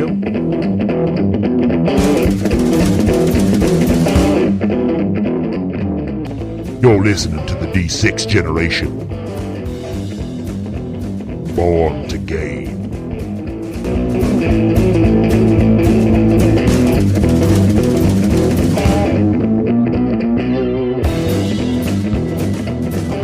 Hi, welcome back. And now it's time for us to talk about our friends over at BattleFoam.com. Our friends at BattleFoam make the best bags, the best foam. Really, foam's in the name, but they do the bags too, and that's really what's been amazing. I remember when we had Romeo on the show back in the day when they first started That's BattleFoam. right at the beginning of both of us. They were just doing foam, and it was custom foam for specific stuff. Now, and he's like, I want to try a bag. And we're like, but everybody makes bags, Romeo, but they make the best bags. I mean, the foam is fantastic, but the bags will blow you away. The new Wild West Exodus bags are seriously off the charts. Seriously. And there, you've got the Bandit for a small guy. And that game can play with either skirmish level or army level. So you've got Bandit for the skirmish level. You've got Outlaw for the army level. And every one of their licensed game bags does the same thing. You've got Flames of War bags, Heavy Gear bags, Infinity bags. You've got Malifaux bags, Mantic bags. It's really crazy how many game companies have gravitated towards Battle Foam over the years. And don't miss their Elite line. These are the hard-sided plastic ones you can literally run over with a truck, and your miniatures come away just fine. And if you're into miniature wargaming at all, they have the bag and the foam for you to fit exactly the right tray. Head over to battlefoam.com. You can pay less for a bag, but you will not find a better bag, period. That's right. Guaranteed. Battle Foam. And now, What's in the news? With a shout-out, an update on the Dirigo Hobbies situation. Dirigo Hobbies is up and running in Gray, Maine, and is available for all your gaming needs. Located at 15 Main Street in Gray, Maine, where Subway is next to Dirigo Hobbies. And now, the news. The big news this week is that CD Projekt and Fantasy Flight Games have announced a board game based on the wildly acclaimed The Witcher computer game RPG. This is indeed big news. The Witcher is a very wildly successful video game, and having it come to board game form looks fantastic. Up on their website, if you go to thewitcher.com/adventure game, you will see not only concept art, but actually the board game, pictures of the components, the board, and it all looks to have all the usual Fantasy Flight bling. Designed by, I'm not going to try to pronounce his last name, but Ignacy, who is behind games such as Stronghold, 51st State, and Robinson Crusoe, The Adventure on Cursed Island. So some serious veteran star power here on this board game. If you are a fan of The Witcher, you'll want to check this out. Also, a bit of bad news for our friends at Games Workshop. The 6-month financials were reported recently, and sadly, sales were down 10%, profit was down 30%, and Games Workshop's stock fell a record 25% in one day. This, of course, has caused a fury of rumors to start circulating around the internet, as things surrounding Games Workshop are wont to do. And what kind of a quality news organization if we didn't report on rampant speculation? That's right. Let's see. What are some of the rumors here? Let's see. Well, first of all, sources are claiming that GW is closing all their international HQs, and people are getting layoff or firing notices. Some of them are getting offers to come work in the United Kingdom. Let's see. Also, there have been rumors that entire miniature range armies are being dropped, including the entire Warhammer Fantasy battle line. We don't quite believe that one, but you never can tell. Keep an eye out to the internet, and maybe you'll hear something true once in a while. Anyway, it is definitely true that Games Workshop had a really rough fiscal quarter. In other news, if you are a fan of Descent, I love Descent, then you, like Wakelin, may be really excited about this story about a new Fable franchise coming to Xbox. Now, Fable, for those who know, is sort of a, steampunk sort of fantasy universe. It's been around quite some time. The initial Fables 1 and 2 and 3 have been out for a while by Lionhead Studios. The new Fable Legends is interesting because you can play co-op with the 4 adventurers, but also one player can play as the villain and control the monsters. And it's even being stated that if you have Smart Glass, which is basically any tablet that can run Smart Glass as a second screen on your Xbox, the player will be able to be the evil overlord, essentially, and run the monsters on his Smart Glass while the rest of the party shares split screen on the living room television. That sounds really exciting. If you're a Descent fan, you'll want to check that out. And finally, the boys of the D6 generation are very excited to announce their Patreon page. What is Patreon? How does it work? Well, in essence, it's another way, a better way, a newer way, an awesome way. Thank you, Wakelin. An awesome way to support the show and allow these guys to keep doing what they're doing. If you head on over to www.patreon.com/the D6generation, you can find out more about it over there, or just click on the link at the D6generation.com. And that's what's in the news. Hey, we're back, and now it's time to talk about our friends at CQ Games. And that means Conquistador My favorite Conquistador games by far is the New Science, just because I'm a science nerd. You know, you're an engineer, you do science. If you can study engineering, you do science for like half your school career, if not more. And I have to tell you, New Science is fantastic. It's a great way to learn about the scientific process, how you get published, how that works. And it sounds, like really, but it's great. It's a really fun game. It's fun to see how that all works and locks together. What about Road to Enlightenment, Craig?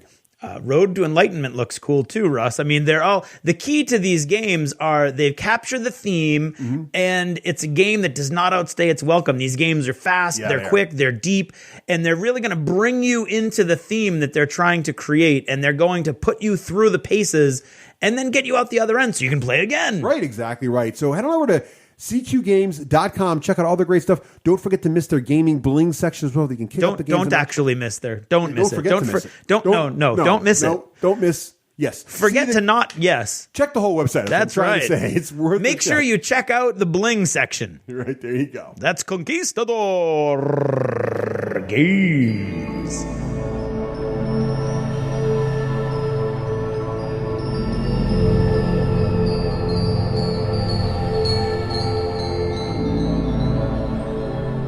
Worlds to conquer, foes to vanquish, violence to sow, and medieval crops to reap. The whole world of gaming at your fingertips. The D6 generation. Born to game.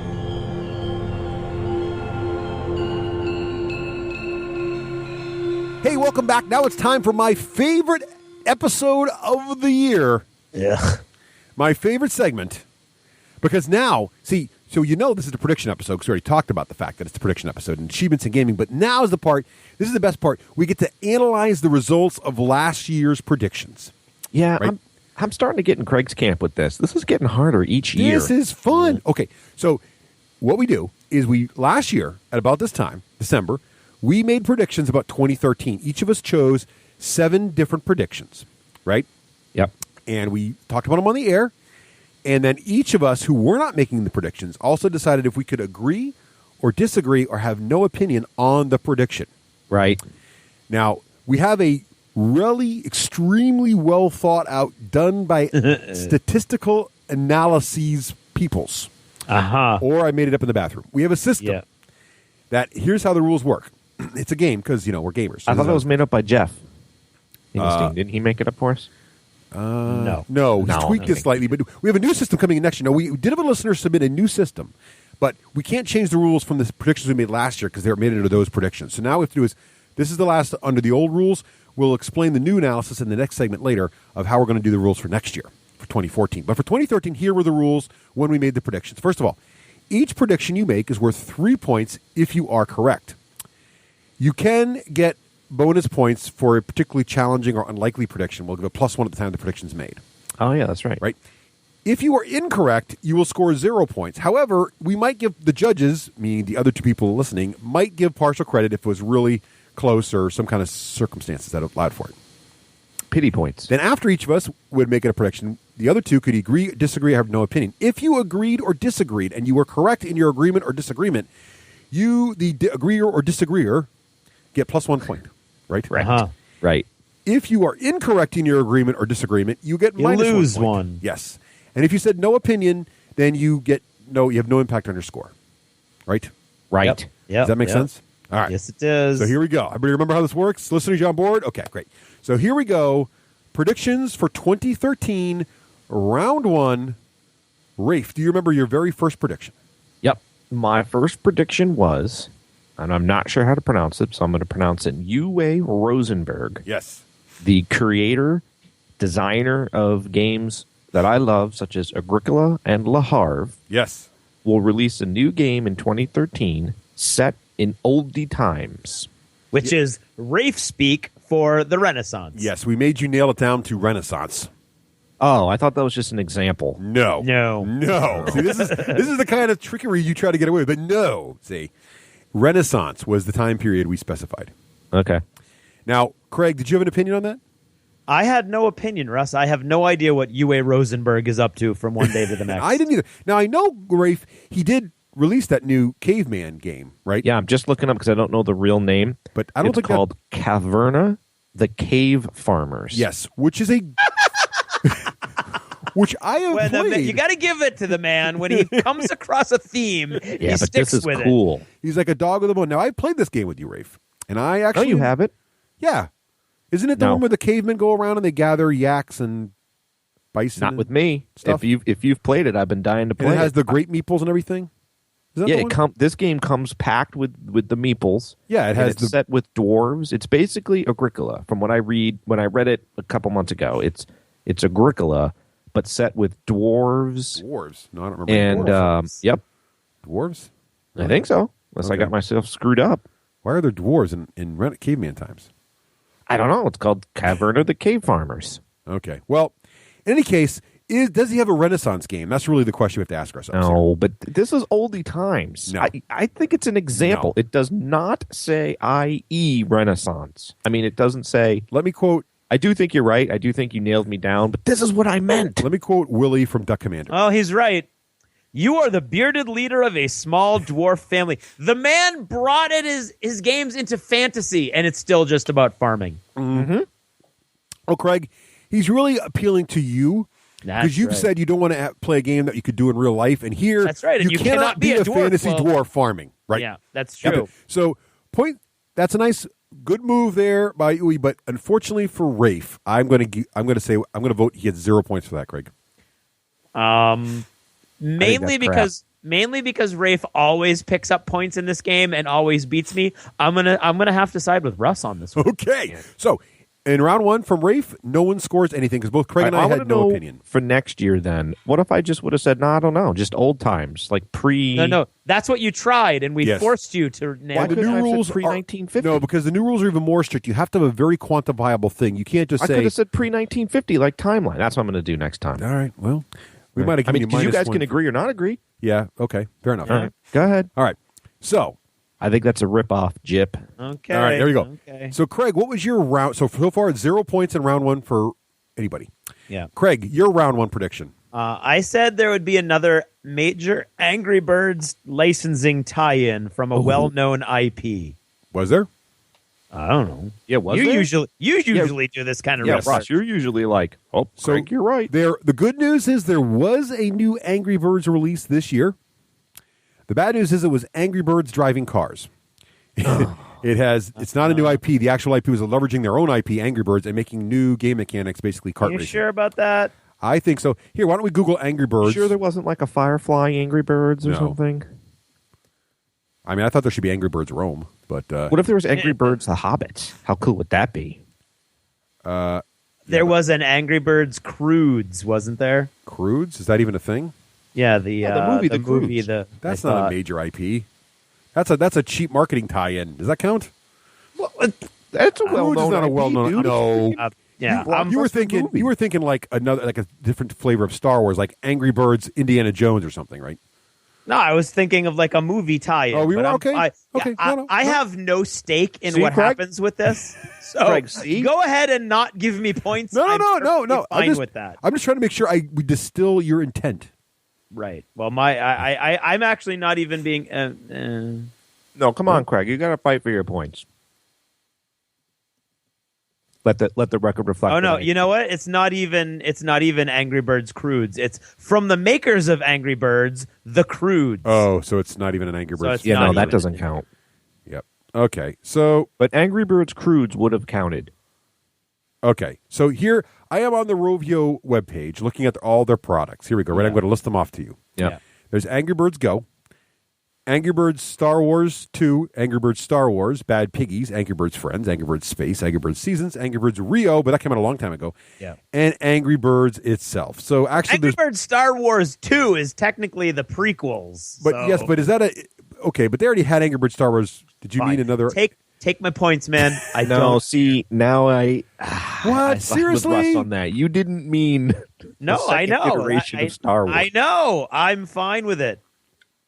All right. So, which sadly, Rafe, means you lose a point. But yes. I'm honorable and honest. All right. So there we go. So the score now is 0-0, -1 for Rafe because Rafe agreed that this release would happen, right, Rafe? Yep. And I said no opinion. But in my head, it's really I have 2. But go ahead. Yeah. Okay. Okay. So, oh God, Craig, look at this. No. But I'm wrong. We are. Okay. You're wrong. So here's what I said. I said Microsoft will announce a new Xbox console this year. Yeah. It will have a new name, something other than 360. And here's where I got wrong. It will be backward compatible with Xbox 360 games. Uh-huh. Now, fortunately for me, they did, in fact, not only did they announce the new Xbox One this year, but they then released it. Yeah. I have a shiny one in my living room. However, it, and much to my disappointment, is entirely not backward compatible with the Xbox 360. So it's up to you guys. Do I get partial points for that or not? Yeah, I'll give you a point. A point. Yeah. Okay. So now, Craig, what did you think about my prediction? Well, wait a minute now. I had no opinion because it's computers. Rafe. Now, Rafe, you agreed with me on this. Yeah. Now, here's the thing. So, first of all, you have to decide if I get partial credit for this or not, Rafe, because you're right. Well, If we I didn't give do, it- but then, how come I don't get partial credit? Because UA Rosenberg did set a game in Yeah, oldie I time. think, you know what, I'm going to be honorable here as well. Since both of you Have taken a hit. take a hit, I'm going to take a hit here as well and say 0.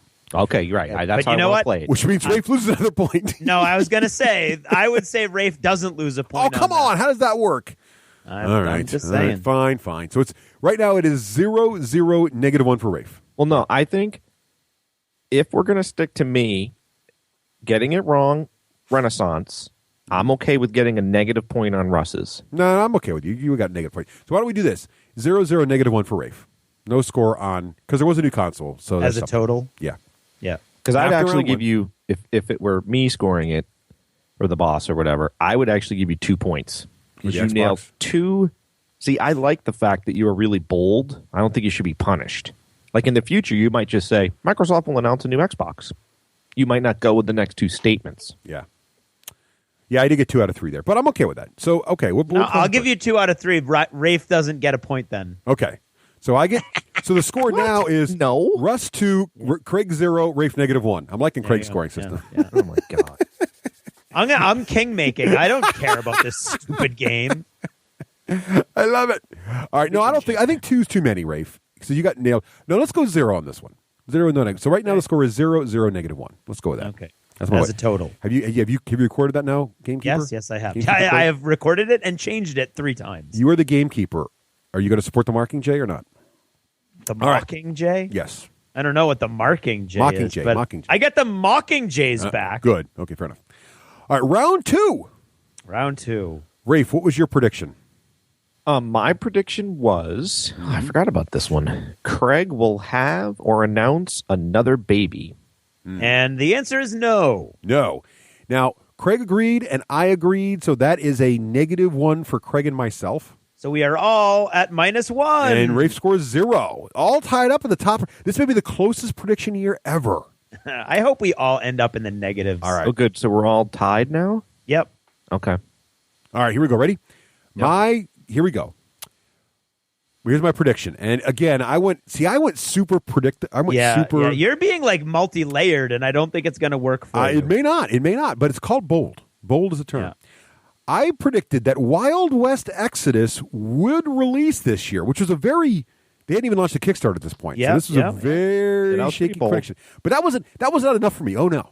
No. And then at least one other manufacturer. And does it count as released? Because it's not available yet unless you Kickstarted well, it. it's shipped. Yeah, I think so. Because I've got it's a 1,027 people are either have it or have it en route. But first soon. production runs of board games is sometimes only 1,000. Yeah. So That's a release. Okay. I've got a copy. Okay. I played the game. I have production copies of everything. That's okay, fine. and it was just not pre-released. checking. I backed it like regular Joe and got the stuff. Okay, yeah. Just So, check. but well, that's not what's going to get me in trouble though. So even if you give me the release, which okay, maybe arguable. I also said that at least one other manufacturer would copy the comic book supplement concept of these comic books that would have missions in the back and follow along with a story, i.e., the comic being an official supplement of the game. It will be announced or released by somebody else. Yeah. Unfortunately for me, that part did not only not happen, but Wild West Exodus having trouble with their comic book. Right. So that basically means to me that, so I don't know guys what you do if you give me partial credit for that or not, but I pretty much as a whole was definitely wrong. Right. And what did you guys think of my prediction? I would still give you a point. Yeah, it's partial credit. So, but you both disagreed with me as well. So no negative for you because I only get partials. Basically, what I do there. That's how I think that. Fair enough. So I get 1 point on that. So in round 2 so far, Damn it, Russ is leading at 0. 0 to -1 to -1. Now, Craig, what was your prediction here? Now, I think I made what I think is a bold prediction. Mm-hmm. And I said all 5 of the top highest grossing movies of 2013 will be sci-fi, fantasy, or comic books. Yeah. Now, the top 5 grossing movies of 2013 are Yes. Iron Man 3, There you go. Despicable Me 2, Not either. The Hunger Games, Man of Nope. Steel, and Monster University. Okay. All top 5 would be sci-fi, fantasy, or comic book. Well, Despicable Me kind of throws a wrench into that whole plan. Yeah, Despicable Me. I don't know. It's not a comic book. It's not sci-fi, and it's not fantasy. It's a family-friendly animated film, I think. But maybe it is. What were the other ones again? Sorry. Iron Man 3. Definitely sci-fi. Hunger Games. Hunger Games. Okay, sci-fi. Yeah, sure. Sci-fi or fantasy, Yeah. I guess. Sci-fi. Man of Steel. Sci-fi. Comic book. was Yeah, I you got thinking. that comic book. Yep. And Monster University. Monster University. Also, I'm not sure. Also, that's yeah. not any of those really. Well, I fail to see how forget it. Never mind. Yeah, I promised myself I wouldn't argue anything. So okay. No. Seriously. No, 0 arguing's for half me the and fun, plus Greg. 1 for. No, I don't. Not for me. And that's True. that's what matters to me. So So all right. Don't give so up I so get easily. 0, and you each get plus 1. No, I don't get anything. I had no opinion. Oh, you sure? I had no you opinion. both disagreed. No, it says no I opinion. Right disagree. under I get plus 3, don't I? No, you get. no, see, Rafe's running away. So basically, Craig. So I Craig. kind of see Craig's point, though. Wait, No, that no. I'm not taking the points. You can't even give them to me now. a cartoon is not necessarily your normal movie. No, But then it's again, they're fine. I mean, Disney-esque, which No, That but- was my intention. My intention was all of that in that genre. I was forced to. It's just like the Agricola thing. I'm fine with it. okay. I'm fine with it. All right. So Craig. Rafe, I have no dog in this race. all right. Good. So Craig gets 0 for Yeah. no dog. Rafe, you're going to score a point because you disagreed with him, and I had no opinion, so I scored nothing. I like it. All right. So what's the score now, Craig? Going into the end of round 2 here. That would be 0 Russ, 0 Rafe, -1 me. All right. Hanging in there, Craig. You're still hanging on the edge. Oh yes. All right. Round 3. Here we go. Okay. Rafe, what was your round 3 I prediction? predicted that D&D Next will be announced and released up to 1 month prior to Gen Con. yeah. So How'd I do on that, Russ? negative, Ghost Rider. Technically, it's not even released yet. They had a preview book available at Gen Con. I agree. And we did say in parentheses must be prior. Oh, So- yeah. Now, this one's easy. And then I This is disagreed and said quantifiable. I think it would be Gen Con. It So was here- announced, right? It was announced, yes. Yeah. It was announced. But definitely not released. I think it's still in beta. It is still in playtest beta. I think they're just ending the beta part. So basically, that means you score 0. Now, Craig, what was your opinion on this? I disagreed. And I did as well. So that means Craig and I You Regional disagreed. You thought it would be. You thought it would be at Gen I Con. did, and they had the pre-release book at Gen Con, but they didn't have the actual final release. I think you should get -10. What? No. Hey, I'm just calling them as I see them. So Rafe, you score 0, and Craig and I both get +1. Yes. So what does that make it? Welcome back to the basement, Rafe. Nice, but Craig now what does the leaders now say? The leaderboard says Russ at 1, Yep. Rafe at 0, Craig at 0. All right, here we go. I made a bold one here that is definitely not true. Yeah, that's going to cost Rafe. My prediction said the trailer for the first Disney Star Wars film will release this year, and it will be well received, i.e. most folks will find it genuinely exciting and be optimistic about it. Yeah. Sadly, the trailer has we've gotten some information about them, but no trailers. No. Nope. So that is totally wrong. And you both agreed with me. Yeah. Yeah. So this is part of the clever metagame tactic where you want to predict something you're going to be wrong about, but your friends think you're going to be right about. Yeah. And that way they both score -1. Right. I wasn't trying to be crafty. I really thought we'd have a trailer this year. I was disappointed. Well, we didn't see obviously that. we did too. There you go. So you guys both scored -1 on that one, thanks to my incompetence. So there you go. Yep. Cleverly That one played, hurts. Wakeland. All right, Craig, what was your next prediction? I said my recorded games, which I just stopped recording games, so this is going to be hard to tell. One of the top 3 most played games for me this year would come from Gen Con 2013. Okay. I.e., I either bought it or I first found it at Gen Con. Okay. Now, Okay. what of well, Dungeon Roll could qualify for that. I would say Dungeon Roll and Firefly are very close to my most played games of the year, games. right? So you'd have had to. Yeah. You've played I would argue, almost countless games of Dungeon Roll. Really? I have played an awful. I it's got one of the those mat. fast-playing I bought the games. mat. And, yeah. Well, it's also fast playing, so you could play 4 of those in an hour. So That's very true. You could. I mean, it's one of those things where it's almost not fair to count 4 Dungeon Rolls versus 1 Firefly. But you did say here most played. I did. According to BGG, so if you were recording every single time you actually played from beginning to end a game, it would be hard for Firefly to beat Dungeon Roll. That's true. But it wouldn't matter because either. So the question I have for you, Craig, is there other games you know about in your heart of hearts that you played as much or more than Dungeon Roll since over the year? I honestly trying to think. I mean, I Dungeon Roll is probably up in over 10. Yeah, easily. How about No, Spartacus?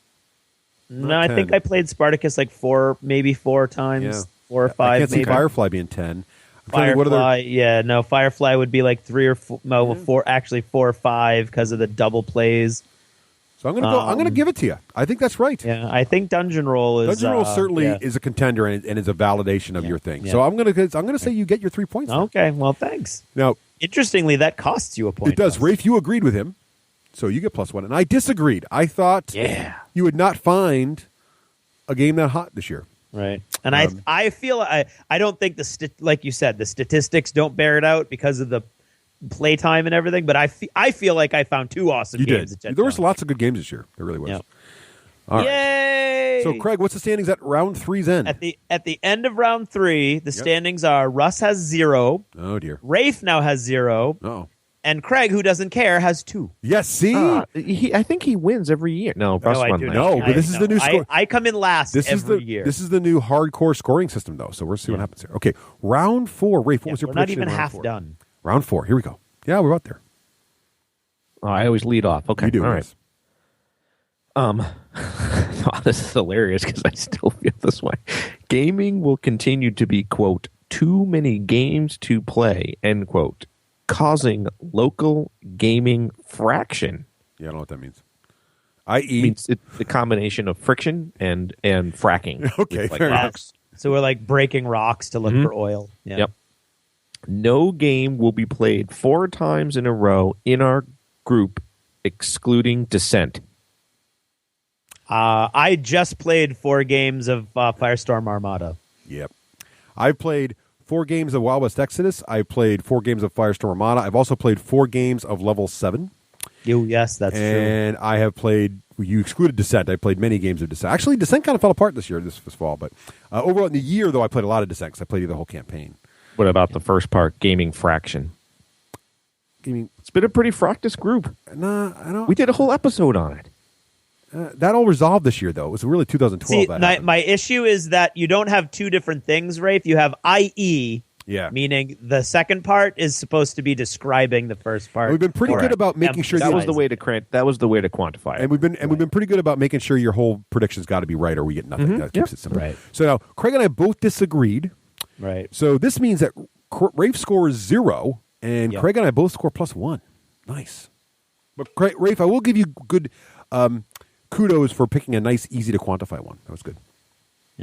Yeah, I did nail that part down. All right. So here we go. I got screwed by this one. Thank you, Fantasy Flight. Here we go.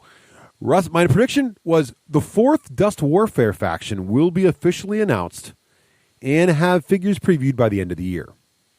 I also said there will be aliens, or at least non-human. This is another Russ one where it's going to cost us both. Now, I have heard, according to the Twitters, we had some listener tweet to us because we had some positive things to say about Dust Warfare last episode. Yeah. Got some Dust Warfare fans out there very excited. We're very happy that we're still thinking of the game and wanting to play more of it. And I got Twitter tweets that basically said, hey, Russ, I don't know if you know this, but the 4th Dust Warfare faction will be shown at Gen Con 2014 with a 5th faction expected in 2015. No idea who this guy is. I couldn't tell you if he sounded reliable, but I don't know. But all that being said means nothing because basically we got nothing this year from Dust Warfare except that it was sold to Battlefront. So pretty much I'm wrong.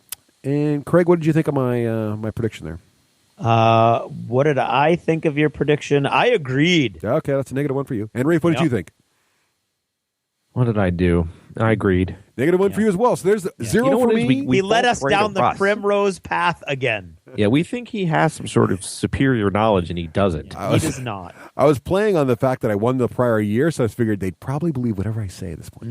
No, not really. So there we go. So now the final one. I've got a round big 4. winner coming up. Here you go. Nice. Okay, here we go. Okay.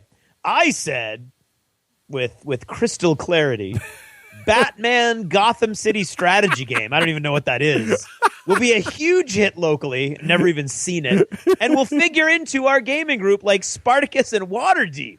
Okay. It's going to be huge. Okay. So, Rafe, what did you think of that prediction? I don't think I even played the game. I saw it on a shelf. I'd never seen it agree. played. Yeah. I got so. Rafe yeah, agreed. ouch. So that was going to be wrong. Rafe agreed with it. Yes. I disagreed with it. Yeah. So, So you got a point. -1 for Rafe and +1 for me. Yes. And that ends round 4. What's the standings at the end of round 4? In round 4, Russ. Yes. We have a tie for first. Russ and I are both at 2. Ooh, nail biter. Rafe is at -2. Oh dear. Rafe's on a rough year. Okay. No, I think Rafe's about to make up some points. I think. All right, here we go. I wonder. Round 5. Rafe, what was your round 5 prediction? When the new console wars release, Xbox will reign supreme. Both Sony and Microsoft will announce, and Xbox will release. Okay. So I disagreed with you, and Craig, you also disagreed, I think, right? Yeah, because you did. I don't know Yes. anything about this. So, well, but okay. So this is going to come down to again our hardcore rules about everything's got to be right. So Correct. the new console wars are in effect right now. Xbox will reign supreme. Now, don't send us hate mail, Sony guys, because we're about to talk through this. Both Microsoft and Sony did announce, and you have Xbox will release, which I think implies that PlayStation will not release, but both did release. In fact, PlayStation released a week early before the Xbox. Both have announced initial sales. Sony was the first to 1 million. Xbox followed right behind in the same day, but was one first day. Then Sony was the first to 2.1 million sold, and then Xbox announced a week later they were also at 2 million. So right now the race is neck and neck. Sounds Sony's ahead. No one's reigning supreme. Well, Sony also released a week earlier, so it's basically. I mean, it's arguable, and Sony's in more markets, so it's arguable. But whether or not it's arguable, I don't think you can, by any stretch of the imagination, say that Xbox is reigning supreme right now. Right. I think you could argue they have not. It's neck and neck. Neither have stumbled. And also, the reign supreme means B's ahead by 1, but it doesn't sound like it's ahead by even 1. supreme does not mean be ahead by. Reign supreme means No, dominate. that's what I meant it as. Oh, But it sounds like it's neck and neck. well, but you also qualified it with both Sony and Microsoft will announce and Xbox will release. Yeah. So that kind Now of that doesn't mean that the other two can't release. right, but They're not mutually exclusive. That's true. But Yeah, I picked that because you were But saying I do think the it rest wasn't of it gonna- is. so. Craig, as an impartial observer, what would you say? It looks to me like because reign supreme means they're either tied or Sony is slightly ahead, which is not reign supreme. So I would say wrong. All right. So that's bad for Craig and I because we both disagreed. No partial credit? No, we both get points. So Craig and I both get +1. Woohoo! Right. Yes, score. And Rafe, you get nothing. Why do you, Which is better than -1. Yeah, it is better than -1. All right. Okay, here's one that's in bad shape for me. I don't know that. I don't know that that's true. Okay, Russ. maybe not. Okay, let me read this. We will still be actively playing Infinity in December 2013. Actively means at least one game a month will be seen at our local gaming establishment, like we see Malifaux and War Machine played today. Okay. Okay, so now Craig and I haven't played Infinity in quite some time. Forever. But Infinity does get played at least once a month at Myriad Games by our local gaming group. Between Myriad Games. Now, see, here's where you're going to have an issue. All right. Because it's between Myriad Games and people's house. Like, Will had a big thing at his But house. it's our gaming last group. week. Did I say Myriad Games? I just said No, in our you gaming just group. said at did our not say local. Myriad Games. Right, and our local game, and that's because our local game group, some of them have just had babies. One of the bigger Infinity Right. players, so he's driving at his house, blah blah. Yes. So Rafe, That game is still. Not only is it going strong, but new people are being pulled. that's into true. It's true. What do you think, Rafe? Do you think it's still Well, I think active? that if Will's been having a game at least once a month, that would count. Does He has. not need to be. It says seen at our local gaming establishment, but again, I don't read that to mean you meant it could only be at Myriad Games. Right. So, but Craig, has Will been playing October, September? I am not August? around. September, October, November. I'm not around, so I don't know. But I have been hearing about games being played or being he planned. puts pictures of it up all the time on the. Every time I've been there, which is not a lot, I've never seen it being played. No, he plays it at his house, but he puts pictures on the. I on have the heard that. Email group. Yes. Yeah. Yeah. I do remember him putting up pictures at his house, Yeah. and at least like 3 times, which would have been the 3 months I wasn't there.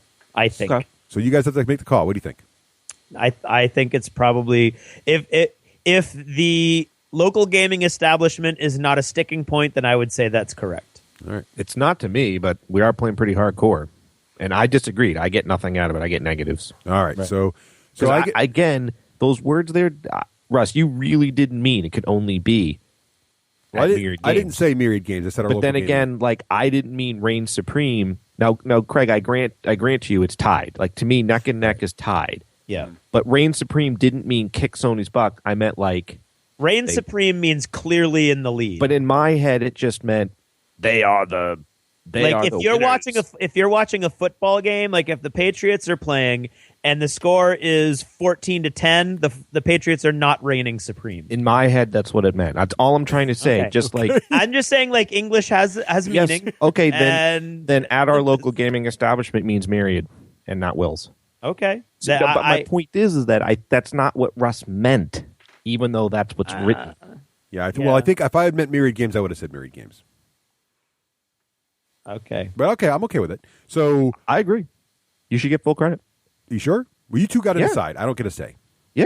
Okay. No, I think it has to be left up to Rafe. Yes, Okay. he gets full credit. Okay. All right. Okay. So I get 3. Rafe gets -1, and Craig gets +1. Right. That was very magnanimous of you, Rafe. Yeah. All right. If you lose, I will buy you a soda. All right. Aw. Me or Craig? Both of you. I'll buy you both sodas. Just for being good sports in playing this game. Yeah. Well, All right, Myriad better pick up their Diet Coke deliveries then. Yeah, it's always Diet Pepsi now. All right. Craig, what was your final prediction in round 5? I said the Wild West Exodus Kickstarter would break 100,000. Nice, And it did. easy to measure, and you rocked that Kickstarter, which is awesome. Yeah. The good news for Rafe and I is we both agreed that is what happened. Ooh. So that means Craig scores 3, and Rafe and I each score 1. Yeah. So, Craig, what is the final score or the current score? The final tally, by the way, was 332,000. Nice. Wow. Congratulations. So- That's awesome. Okay, so let me put in the scores. Okay. The score at the end of round 5 is Russ is at 7. yes. Rafe is at -2. Oh, dear. Craig is at 7. Ooh, we're still neck and neck, Craig. Yeah, I don't know how that works. All right, round 6. Now we're getting near the final home stretch here. Rafe, round 6. What was your first prediction in round 6? When the new consoles release, it will have a disc player, but all new content will be downloadable as an option right away. I don't know if that's true. Well played. It is totally true on the Xbox One. Woohoo! Every launch title can be downloaded, bought online, and downloaded immediately on the day it launches, in addition to or bought as a DVD player or Blu-ray disc. And you're right, they all have disc players. I believe Sony's doing the same thing, but I don't know for sure. But since Xbox is exactly doing it, and this is a really risky prediction, I'm going to say you get total credit. Yeah. Okay. All right. So I'm fine with I that. agreed with you on that, and Craig had no opinion. So, and remember, this is before, just to give Rafe extra kudos for this is before E3, where Microsoft came out and announced the whole digital distribution and all the controversial things that made it clear they were going all digital. This is way before that. We didn't even know what the Xbox One was going to be called at this point. Yeah. So nicely played, Rafe. So that's 3 points for you, 1 point for me, and Craig had no opinion, so nothing. No. All right. All right. Here we go. I got a +1 difficulty on this one. I predicted that Nintendo would release their first iOS title by the end of the year. Huh. And you guys give me +1 difficulty for this. Yeah. Oh, yeah. I remember talking about this now. But I don't think there is a Nintendo title on iOS. I don't Really? think they've released anything yet. Interesting. He did it to us again. Yeah, I don't. Nope. There isn't any. They've been talking about it a little bit, but no, there's been no. Actually, the announcement just happened on December 18th. Nintendo has announced they will start experimenting with iOS apps. Huh. So it is starting to happen, but it looks like I'm a year early on this whole prediction. I know how that feels. So sadly for me, the answer is zilch. Now, Rafe and Craig, you both agreed with me. Yeah, we got sucked into Yes, the vortex again. Yeah. So you both scored That's -1. 3 times. That's a -3 points so far that we have to thank Russ leading us down the primrose path for. Yeah. All right. Well, okay. I think if he wins again, he's the master of getting the 0 while causing us to get the negative. Mm-hmm, So never, exactly. You guys are never going to agree with me in this next thing. You're like, no, I'm not. Just pick opposite. All right, Craig, what was your prediction for round 6? My prediction for round 6 was that a major gaming company would go out of business, and Major that did American game. Yeah, it didn't happen. Did not happen. So now Rafe and I both disagree because we're optimists. You are optimists, exactly. So that's 0 for Craig and +1 Yep. for Rafe and I. Yes. Yahoo! So at the end of round 6, Yes. Russ is in a commanding lead. He is reigning supreme, if you will, under Rafe's definition, with 9. Yeah. Rafe has 1, Yeah. and I have 6. So we're all in positive territory. Yes. Hey, we're all in the hunt. Okay. Final Yeah, I don't round. think we're all in the hunt. No, I don't think. Final that's- round. The lightning round. Here we go. Oh, and we had the bonus. I forgot about the bonus round. That's coming up later. All right. Round 7. Rafe, what is your prediction in round 7? All right, my prediction is, I'm not even sure how I'm going to measure this. The following people will download and play the new Neverwinter MMO. Will, John C., Christian, Greg Ivany, Vince, Rafe, and Dave. Yeah. So do you have any memory of those guys all playing the Neverwinter MMO? You know what? I downloaded it and played it. Will downloaded it and played it. I don't think Dave. We can just end this right now. Yeah, I don't think Dave did. I don't think Dave ever did. Yeah. Christian might have. Don't know Greg. Don't know Vince. Don't know John C. Vince- If Will did, John C. probably Vince did. downloads everything, so he probably got Vince, but I don't think he got the other ones. So, all right, well, I strongly disagreed. Not that it mattered how strongly I did, but I disagreed with it. Yeah. And Craig, I don't even know what that means. so I don't know what denies That's a very the Craig-like viability of statement, this though. prediction. I don't know what that means. viability means you denied the fact that it could even be measured. Right. Yes. Probably. That's what I thought. That's But- what I think it. But Rafe has kindly measured it for himself and found himself wanting. Yeah. So that is 0 for you and +1 for me.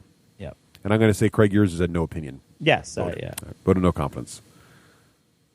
I think Russ did it to us again. Okay, here we go. Yeah, I do too. This is my next prediction. The Battle of Five Armies board game will be critically acclaimed by places such as Board Game Geek with an average BGG rating of 7.8 or higher. There we go, nice and clear there. But none of us, Rafe, Craig, or I, will like it. Either we won't be interested, or we'll have tried it but not enjoyed it. It's based on War of the Ring rules. All right, now What did the ranking have to be? 7.8. Oh, but no, this is the new one, right? Not the This is the new one. Battle of Five Armies is called. yeah, because the did it even come out? No, I don't. I thought it was, but maybe not. So yeah, if it didn't even come out, then that means I'm also wrong. It didn't even come out. Because the only one that I'm seeing pop up is the 2005. one. Okay, so basically, it didn't even come out. So I get nothing. And And oh he look, did it you to both the agree. same. Oh, wait. Wait. Nope, there's a 1984 version. Okay, that's not it either. All right, so I get nothing. Now you both happen to agree with me again on this. That was interesting. So you both scored. There's a 2014 version with a 0 rating. Has it come out yet? See, it's not even out yet. Yeah, so not even out yet. So I was optimistic. I was a year off in when it was going to come out. Once again. So Once again. you both get a -1 because you agreed with me. Again. Wow.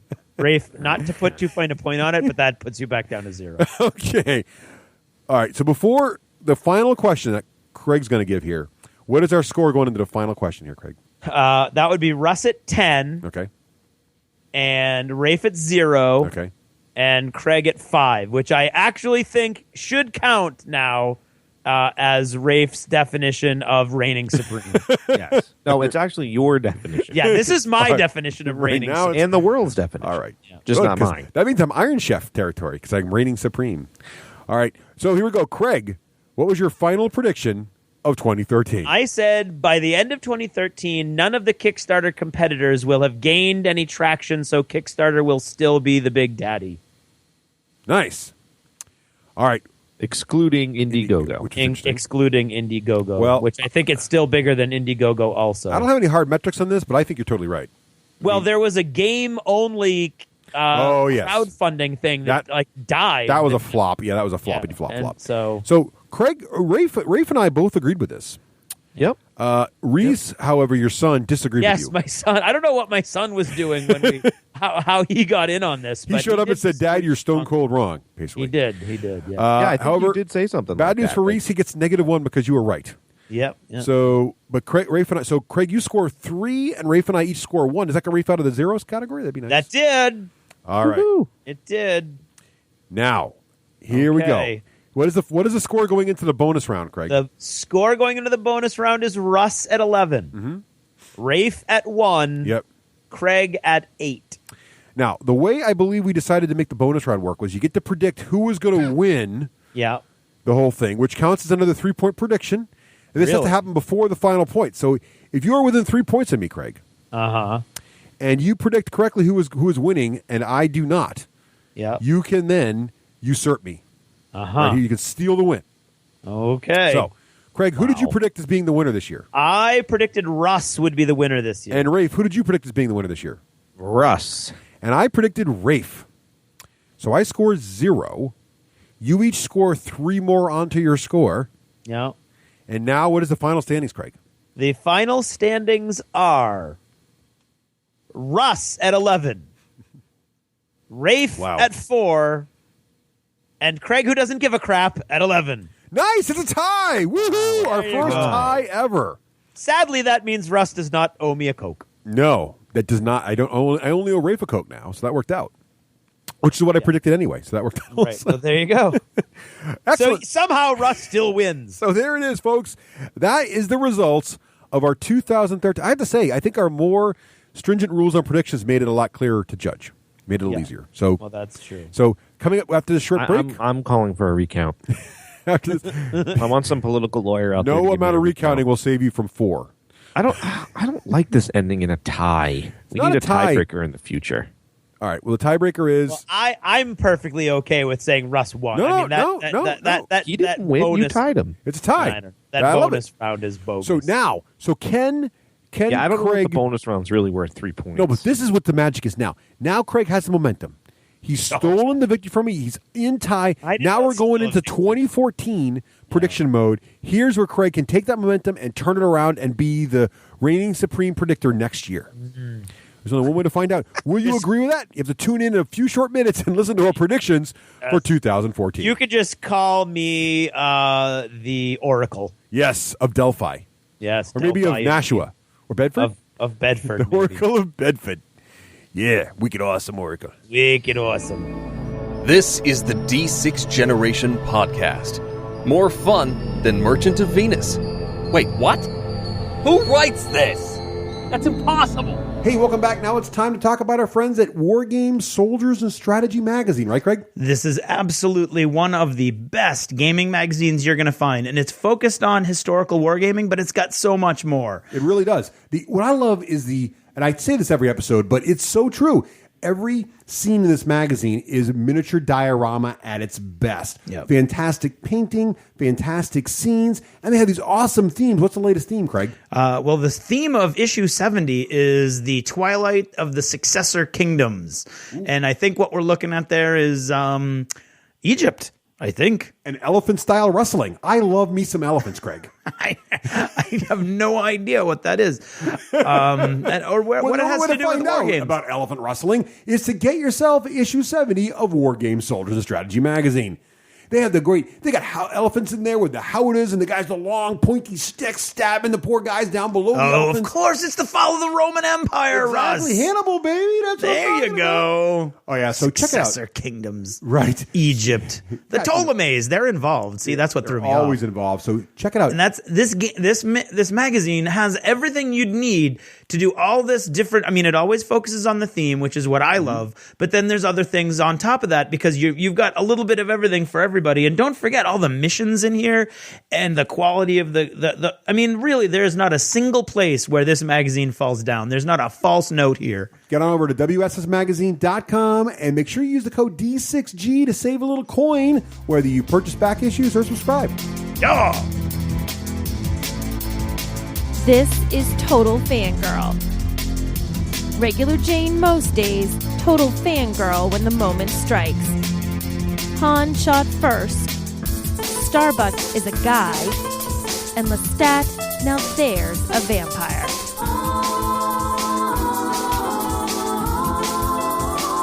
Hey everyone, this is Nicole, your Total Fangirl. You can follow me on Twitter at Nicole Wakeland and check out my blog, TotalFangirl.com. This week's shout out, Dirigo Hobbies has moved from Yarmouth to Gray, Maine. For all of your gaming needs, head to 15 Main Street next to Subway and check out Dirigo Hobbies.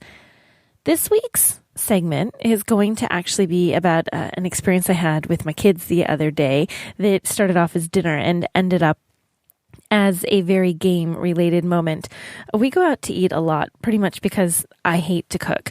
So every opportunity I can to convince my family to go out to dinner, I make them go. And this particular night, we were going out to a place we've been to a million times. I even know exactly what I get and how I want to change it, and the kids know what they want to get. And it's a standard thing. So we kind of know the menu cold. We also know exactly what the menu looks like. So when we sat down, they handed us new menus. And I don't mean new just that they printed it, but they were all new. Okay, this is a whole new menu. And I'm looking at it and thinking, I might actually have to pay attention to the menu this time because maybe there's something cool on here that I haven't seen before. And maybe I'm going to want to change my standard order to something new and exciting. And I take a look at the menu and I'm looking at it and my kids are looking at it like, oh, it's different. Yeah, it's different. I'm sure you'll find something you need. And I had that brief moment of mommy panic. Please, dear God, let there be something on this menu that they will in fact still eat other than breadsticks, because you can only do that so many times for dinner before you just feel completely inadequate as a mom. So I'm like, just look, there's something on here. It's like 5 pages. You'll find something you like. And as I'm talking to the youngest child about how please give the menu a chance, most of it's the same. There's just a few new dishes to celebrate the new year that are on this menu.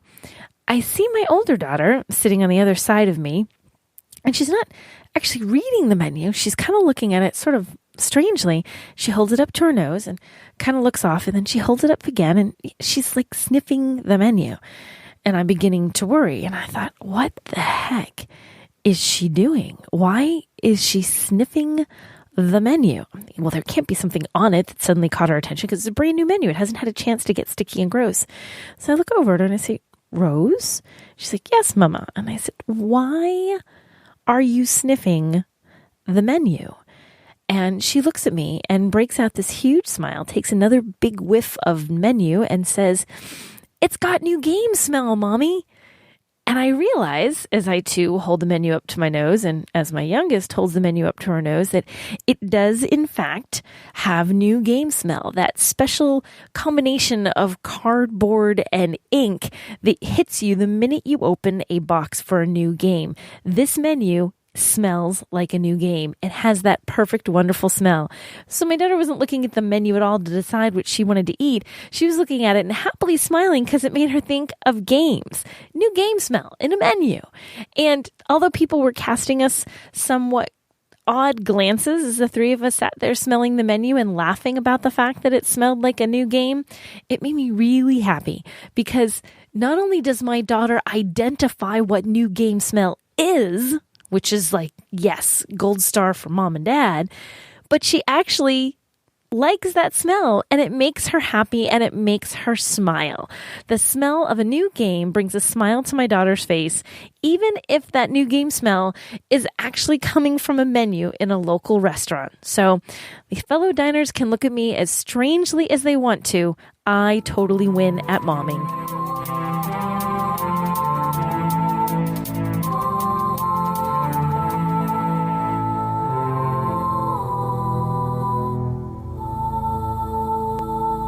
Hey, welcome back. Now it's time to talk about our friends at miniaturemarket.com. Woohoo! You know, really, we've talked about it before, and I'm going to talk about it again. They have one of the best selections of board games on the internet. I mean, they have miniatures too, of course. But they have. It's in the name. Don't let the name fool you, though. They are not just miniatures. You can have role-playing games, collectible card games, board games. You name it, they've got it. It's accessories, terrain, whatever you need, they've got. And we're talking about new and old games, too. If you're looking for miniatures, those collectible miniatures, the Star Wars were awesome. Axis and Allies, yeah, you want the old Star Wars miniatures mats from the old Star Wars there they are. Boom. New mats. What about the brand new hotness, Robinson Crusoe, the board game? Right there. They got that, too. You know what they've got, Russ? They've got Sails of Glory Napoleonic Wars from the Kickstarter. They've got it now. You can get that. If you missed Right out, now. and trust me, because Russ and I are going to play that later tonight. We are. Can't That wait. is an awesome looking game. But we were doing the promotion for these great supporters like Miniature Market first because that's how we roll. I'm saying they've got it right there. Right. So head on over to miniaturemarket.com. Also check out their fantastic Facebook page for deals for the D6G deal of the month. Whatever's out there, check it out. Miniature Market.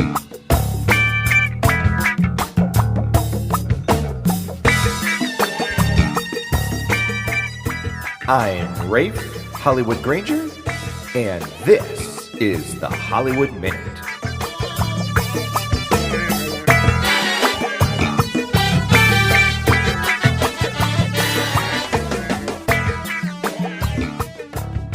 Welcome to another rendition of the Hollywood Minute. I'm your host, Raef Hollywood Granger, and today we're going to talk about the game known as Caverna, the new Uwe Rosenberg game. I've gotten to play it about 3 times, and it is awesome with awesome sauce. Now, I still like Agricola better, but this game, if you like Agricola or you think you want to try Agricola, then Caverna will be a good way to jump in.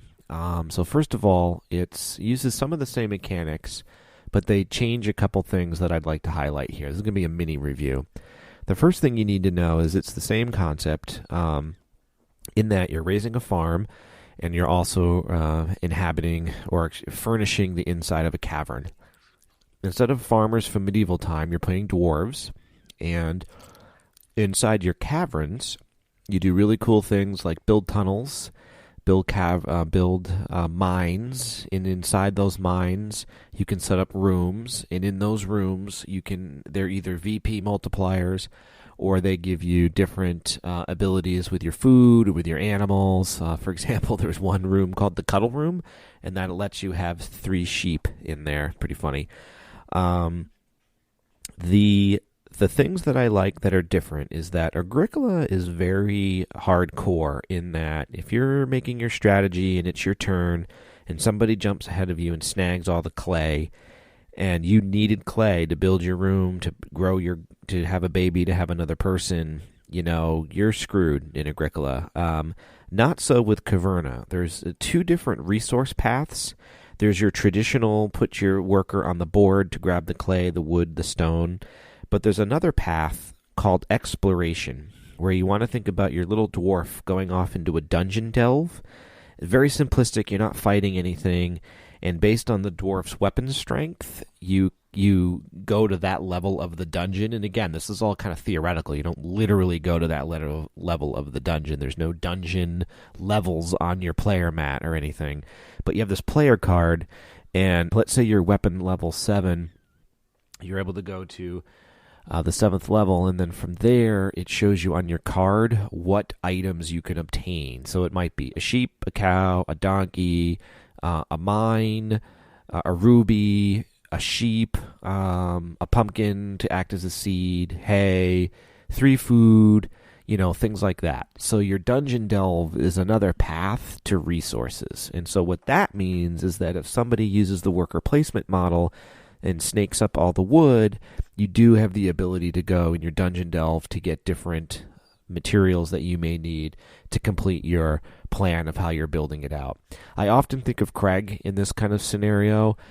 He oftentimes doesn't like Euro games that are very strict in their sort of exactness, if you would. So if you make one misstep, your entire plan is thrown off. So this game is a little bit more forgiving in that way, and it is quite enjoyable. So it's a little bit less of a brain burner. The other thing I like that they do differently, other than it's cool to think about dwarves and stuff like that. I mean, that's just kind of fun. The other thing they do differently is for the advanced version in Agricola, you have a hand of cards. You have 7 minor professions and 7. Might even be major professions, I'm now forgetting. But basically, you have this hand of 14 cards. And those 14 cards enable you to become a joiner or a pot maker, a clay maker. These cards have different professions. You're a clown, you're a musician, you're a juggler. And they give you different food benefits or monetary benefits. But what happens in Agricola is there's a lot of analysis paralysis. I often don't play with 14 cards for that reason. I only give people 7 cards. Because every turn you're looking at your cards going, how can I maximize, how can I maximize, how can I maximize? Caverna does something differently that Russ is a huge fan of, which is there's no hidden cards. Those multipliers, those VP multipliers or those food multipliers or those resource multipliers are all out in front of you on the board in the form of rooms that you can build inside your cave. So that's kind of a nice feature. You have everything that you need out in front of you, so you can kind of be looking at it at other people's turns. The turns go much faster, probably because of that reason, and that's another added benefit. The other thing I do like about Caverna, although I do like the strictness in Agricola, is food in Agricola is you've got to be planning for that harvest phase. And in Caverna, there's so many ways to have food that you can feed your people really easily. For example, in Agricola, if you have a sheep, but you don't have a fireplace or an oven, you cannot convert your sheep to food. Not so in Caverna. They just assume you've got some sort of cooking ability, and if you have a sheep, poof, it's food at any time you want. So that's kind of fun. A lot of different type of resource materials in Caverna, and all in all, I played it with Dave so far, and Matt Alex. Big fan favorite. We all wanted to play it again, and I highly recommend it. Also, for the price, it's $90, and that's a steep price for a board game, but you will not be disappointed. First of all, Agricola came with cubes to represent the different animals. In this game, you get the agri-meeples. You get the animeeples. So in Caverna, you get all the animeeples you could ever want. You get little sticks of wood. There's no abstract wooden piece. It's all representative. Very fine linen stock, good board pieces. Really, it's $90 well spent, in my opinion, if you like the Uwe Rosenberg style of games. I'm a huge fan of all of his games. I like Agricola, I like Le Havre, I like Caverna, and the only one I don't like is Ora e Labora. I wasn't a huge fan of that game, just not my type. So that's what's going on that news front. I'm glad you're all listening to the year-end or New Year's episode with predictions. That's always fun to do with Russ and Craig. And I already have some updates on some of the predictions, but I'll save that to another Hollywood Minute. Other thing that's weird is I have not touched Latro in 100 million years. No real decision to quit. I just, every time I go to log in, I go, meh. And I don't log in. I might hang up the microphone here and check out what's going on in the world of Latro, but for the past 60 days or so, I haven't had any interest in that at all. Oh, and I saw a good movie that I recommend you see. I enjoy little amateur birding, and I got into that when I lived in Texas, and I saw a movie. Actually, I read about it in a bird book I was reading. The bird book is called Why Do Bluebirds Hate Me? So that's a fun read. But in that book, they talk about a movie called The Big Year.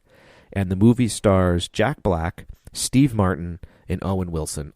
3 of some of my favorite actors. I really loved The Big Year. The Big Year is a movie you can see with kids. I highly recommend you rent that out on DVD. And until next time, I'll catch up with you laters.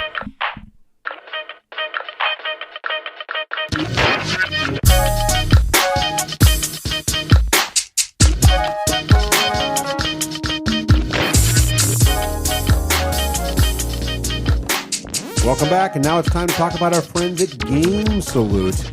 Game Salute, Craig, as you well know, and our listeners who've been listening for a while will know also, these are the guys that let the small studios get their games to you. Essentially, they're game publishers now that reach out to you, they help you with your game, and they get it on the Kickstarter. Make sure you're not one of those Kickstarters that loses money. There's nothing worse than having a quote-unquote successful Kickstarter and actually be down cash when you're all said and done. That's right. Or do the Kickstarter wrong and don't fund at all. Exactly. These guys are going to help you in every aspect. They're going to help you with the art. They're going to help you. I mean, they really are nurturing to the gaming community. And one of the best ways that new designers and old designers that maybe have had a hard time or hit a rough patch, Game Salute is really where you can go to get things up and running. Craig, this new game, Eternal Dynasty, looks insane. What's this thing about? I'm telling you, Eternal Dynasty. I'm not a big historical fan, as you know, as far as board games go.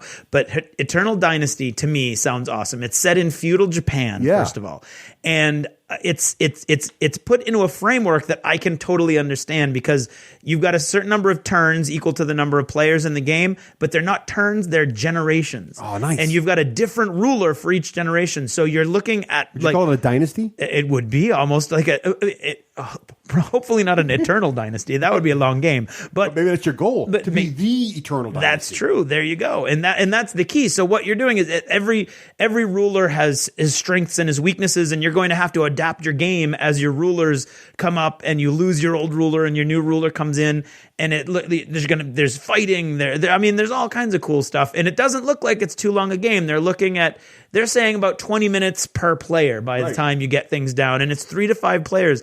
I've totally got this. I'm watching it on Kickstarter, and I'm looking at. They've got 28 days left, so there's plenty of time. But if you're listening to this months and months in the future, check it out because I guarantee you this game's going to. What's great about GameSloot is these games are carried in stores after they're done with Kickstarter. When they get all published, they're out there. They're on GameSloot.com. Check out the GameSloot store. All the games are there, and we hope you check it out. So head on over to GameSloot.com and get all the information Beautiful on these artwork great too. games. The artwork on Eternal Dynasty. You scroll back up. That picture of that chick looks awesome. Yeah. You looking for news, reviews, and interviews? The D6 generation. It's groovy is as groovy does defined, baby. The D6 generation. Born to game. Welcome back, and now it's time for my favorite episode of the entire year. It's Russ's favorite episode of the year. I do. I waited. Ding dong, ding dong. Okay, are we good? We're done. All right. So, yes, this is my favorite episode. This is the part where we predict now. So earlier we checked how we did for 2013. Now we are going to look forward. That was Russ's second favorite segment of the year. He's a ding. He's a ding dong. Ding wow. dong. All right. Anyway, we look forward now. Russ, you were saying? We part the misty veil of the future and look forward into it and tell you, our dear listeners, what we think will happen in the coming year in gaming or something generally nerdy related. Now, this year, we have always had some form of scoring system to see who wins at the end of the year because, well, we're gamers and that's what we do. Now, this year, though, a friend of ours, a listener to the show, Victory, who's a blog writer over at victorypoints.com, he did not give his name, so and his Twitter handle is @victory_points, was kind enough to write a blog post and recommend for us a scoring system which I think we should try to adopt this year with a slight modification. I'll get to that. Okay. So he gave us 3 rules. He recommended 3 rules to us, which I thought made sense. Rule number 1, are you ready? Yep. All predictions must have a quantifiable final measure. Makes sense to me. Does it make sense to you, Rafe? It does. It does, and I think we had that rule last year, so there we go. I think we did. And as an unsung part of this rule, the prediction must be predicted to occur in 2014, Rafe. Not sometime in the future. I would like to say that if we had included extending into the future, I would have gotten probably more points than the both of you combined. All right. Which, number by the 2, way, sometime in the future does not violate rule number 1. Yep. Now, here's an interesting. He had an interesting twist on this. So, each prediction, rule number 2, each prediction is worth 1 point, but it's worth plus 1 point for each host who disagrees with the prediction. So if Rafe makes a prediction and Craig and I disagree, think it will not happen, that goes from a 1 point prediction possible score for Rafe to a 3 point prediction score. I like it. Right? So now here's the thing. Hosts who correctly agree or disagree get 1 point themselves. So, and if you have no opinion on a prediction, you get a negative 1 point. So if you make a really easy one, it's probably going to be a wash because everybody gets 1 point. Yes, exactly right. Exactly right.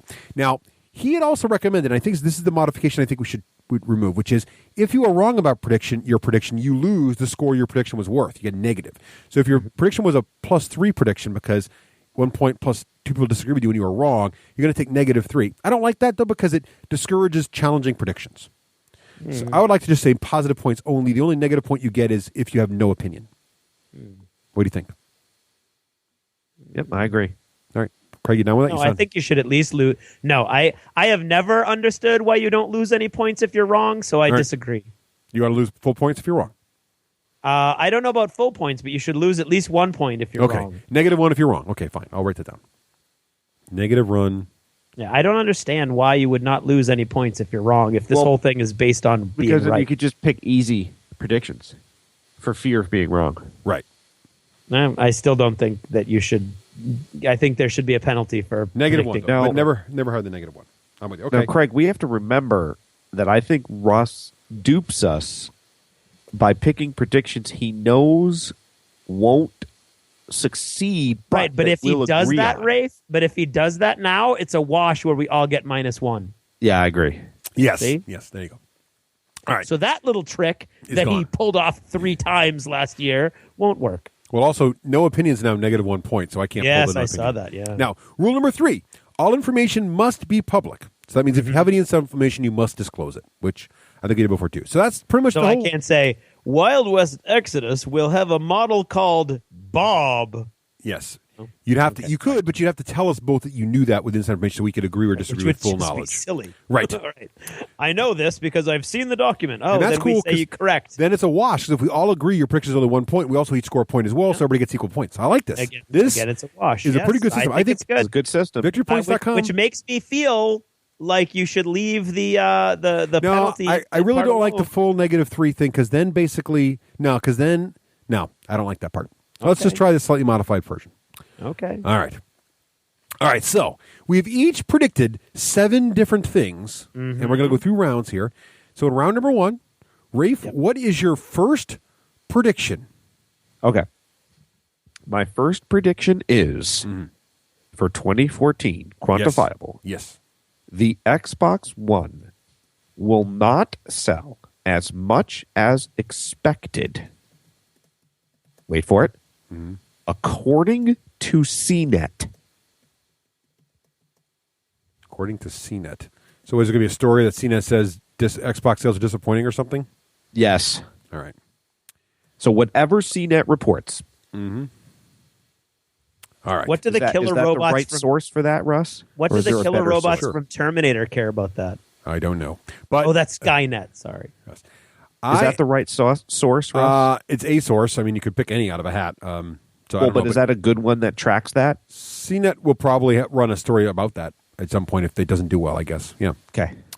Yeah, it's going to be a tough one to quantify, but I guess we'll have to which one story is to see if Microsoft says sales. The problem with that is going to be that Microsoft's going to have to admit it's not doing well, and they may or may not do that. I don't know. No. I didn't say Xbox does. Yeah. CNET. Okay. All right. So this story is... Microsoft's not going to admit it. Yeah, so basically there's got to be stories basically saying the Xbox One is not selling well. Correct. Okay. Or is disappointing. Or disappointing. I am Correct. going to disagree. Ooh, I like it. I just went up a point. Which gives you +1 point on this if you're right. Craig, what are you going to do? I'm going to agree. Agree. All right. Yeah. That's my bro right there. All right. Get your back. Are you ready for my first prediction? I got Yep. one. Ready? Here we go. I'm taking a softball here. I'm expecting you both to agree with me on this. Ready? I'm not doing it. Whatever it is, I'm just All right. not doing it. I dare you. I double dog dare you to disagree with me. Right up front.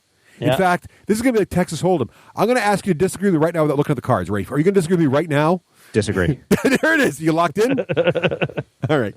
I am going to predict that D&D Next will release in its final form at Gen Con 2014. At Gen Con? At Gen Con 2014. That was a weird cut and paste you just did. Sorry, wrong cut and paste. D&D Now, Next this is interesting. will release at Gen Con 2014. Do I have to give public knowledge if I disagree? You I don't think so. no, you don't. If you have inside I information, disagree. Okay. Really? The debate is closed. So I think it's that's not really inside information, but I know the debate is closed. Craig, what are you going to say? Rafe disagrees Oh, with me. now, Rafe, now is he? And it may not be called D&D Next, by the way. It just means the next version of Dungeons & Dragons coming out in 2014. What? Whoa. What? Yeah. The next That's what edition. it's called. The next iteration is called. I agree. Craig agrees. All right.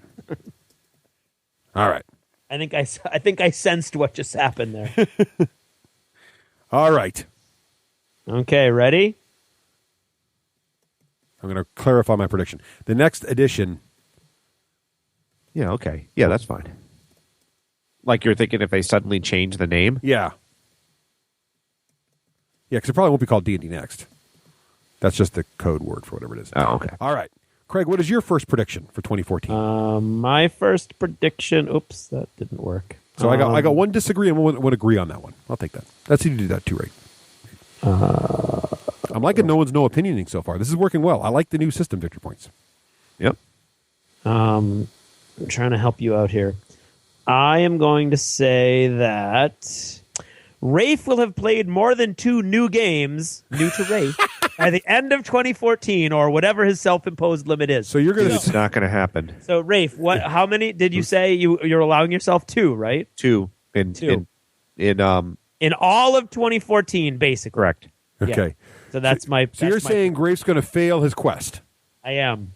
Oh, my God. It's so in the bag. I agree. That's how I feel. Okay. Rafe, are you going to disagree or agree?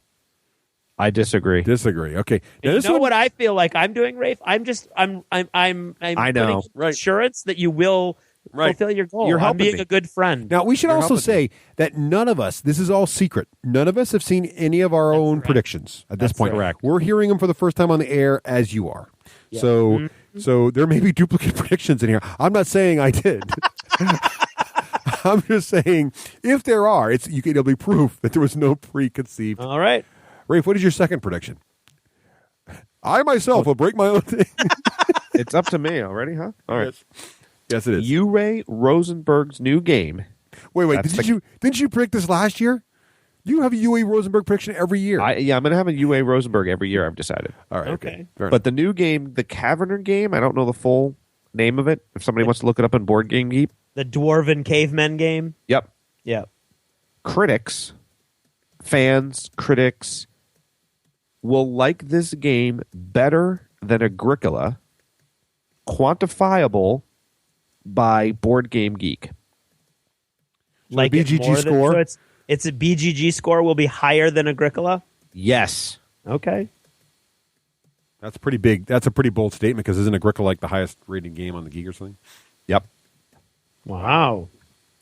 Yeah, I'm going to disagree with that. Right out of the box. I'm not even going to think about that. That's wrong. What do you think, Craig?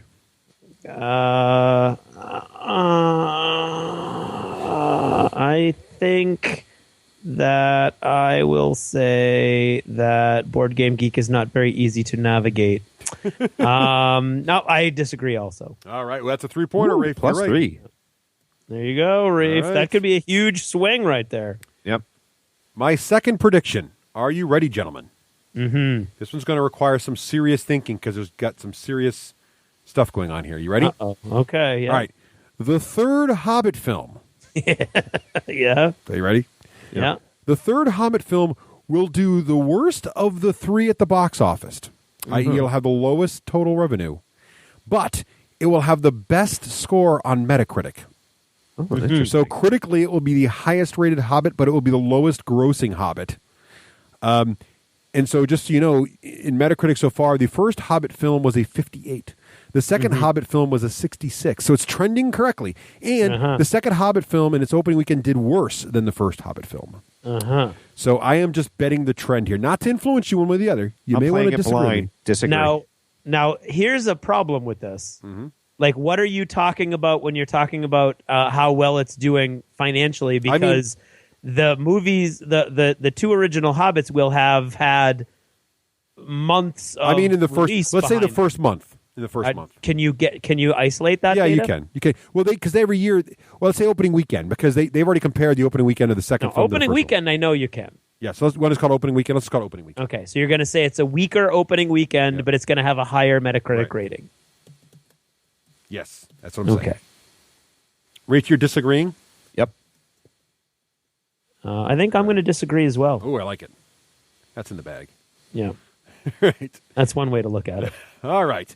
Craig, are you liking this? I'm liking the prediction so far. I think am. got some good I ones. am. All right, Yep. Craig, what's your second prediction? Okay, so my second prediction is there will be no realistic movies in the top You like 5 this grossing one. films of 2014. Cartoons are not realistic. So fantasy, sci-fi, urban fantasy, comic books, cartoons, etc. You're just bitter because you lost last time on a technicality. No, I'm not. No, it's not a technicality. I relinquished those points. Okay. Just because I would have crushed you with them, no big deal. But no. I'm refining my opinion and I'm doubling down on that. I'm clarifying the prediction and doubling down on it. That's what I'm doing. Realistic. So let me ask you this: would saving Mr. Banks count as realistic? Yes, absolutely. Okay. All right. So that was like that will be a top grossing film anyway because it's too not fun. But okay, it's also not 2014. So. Good point. Also, okay. So Rafe, what do you think about that? Agree. Ooh, interesting. He nailed it, but for cartoons. Urban fantasy. I see what you're saying. Oh, so Frozen would count. I see. Family movies would count. Anything with princesses. Anything with little rocky trolls. Trolls. Anything with giant monster snowmen that are right out of Malifaux. All right, I'll agree. All right. Round 3. Rafe. I love my next prediction. All right, what do you got? Is going to drive the engineer and Russ nuts, but we can do this. I'm thinking it's not quantifiable again. Exactly right. But it is. All right. Craig will continue to wow critics and audiences with his books, his writing. Have I started wowing critics and audiences? Yeah, remember all the critics that wrote and said they liked your stuff?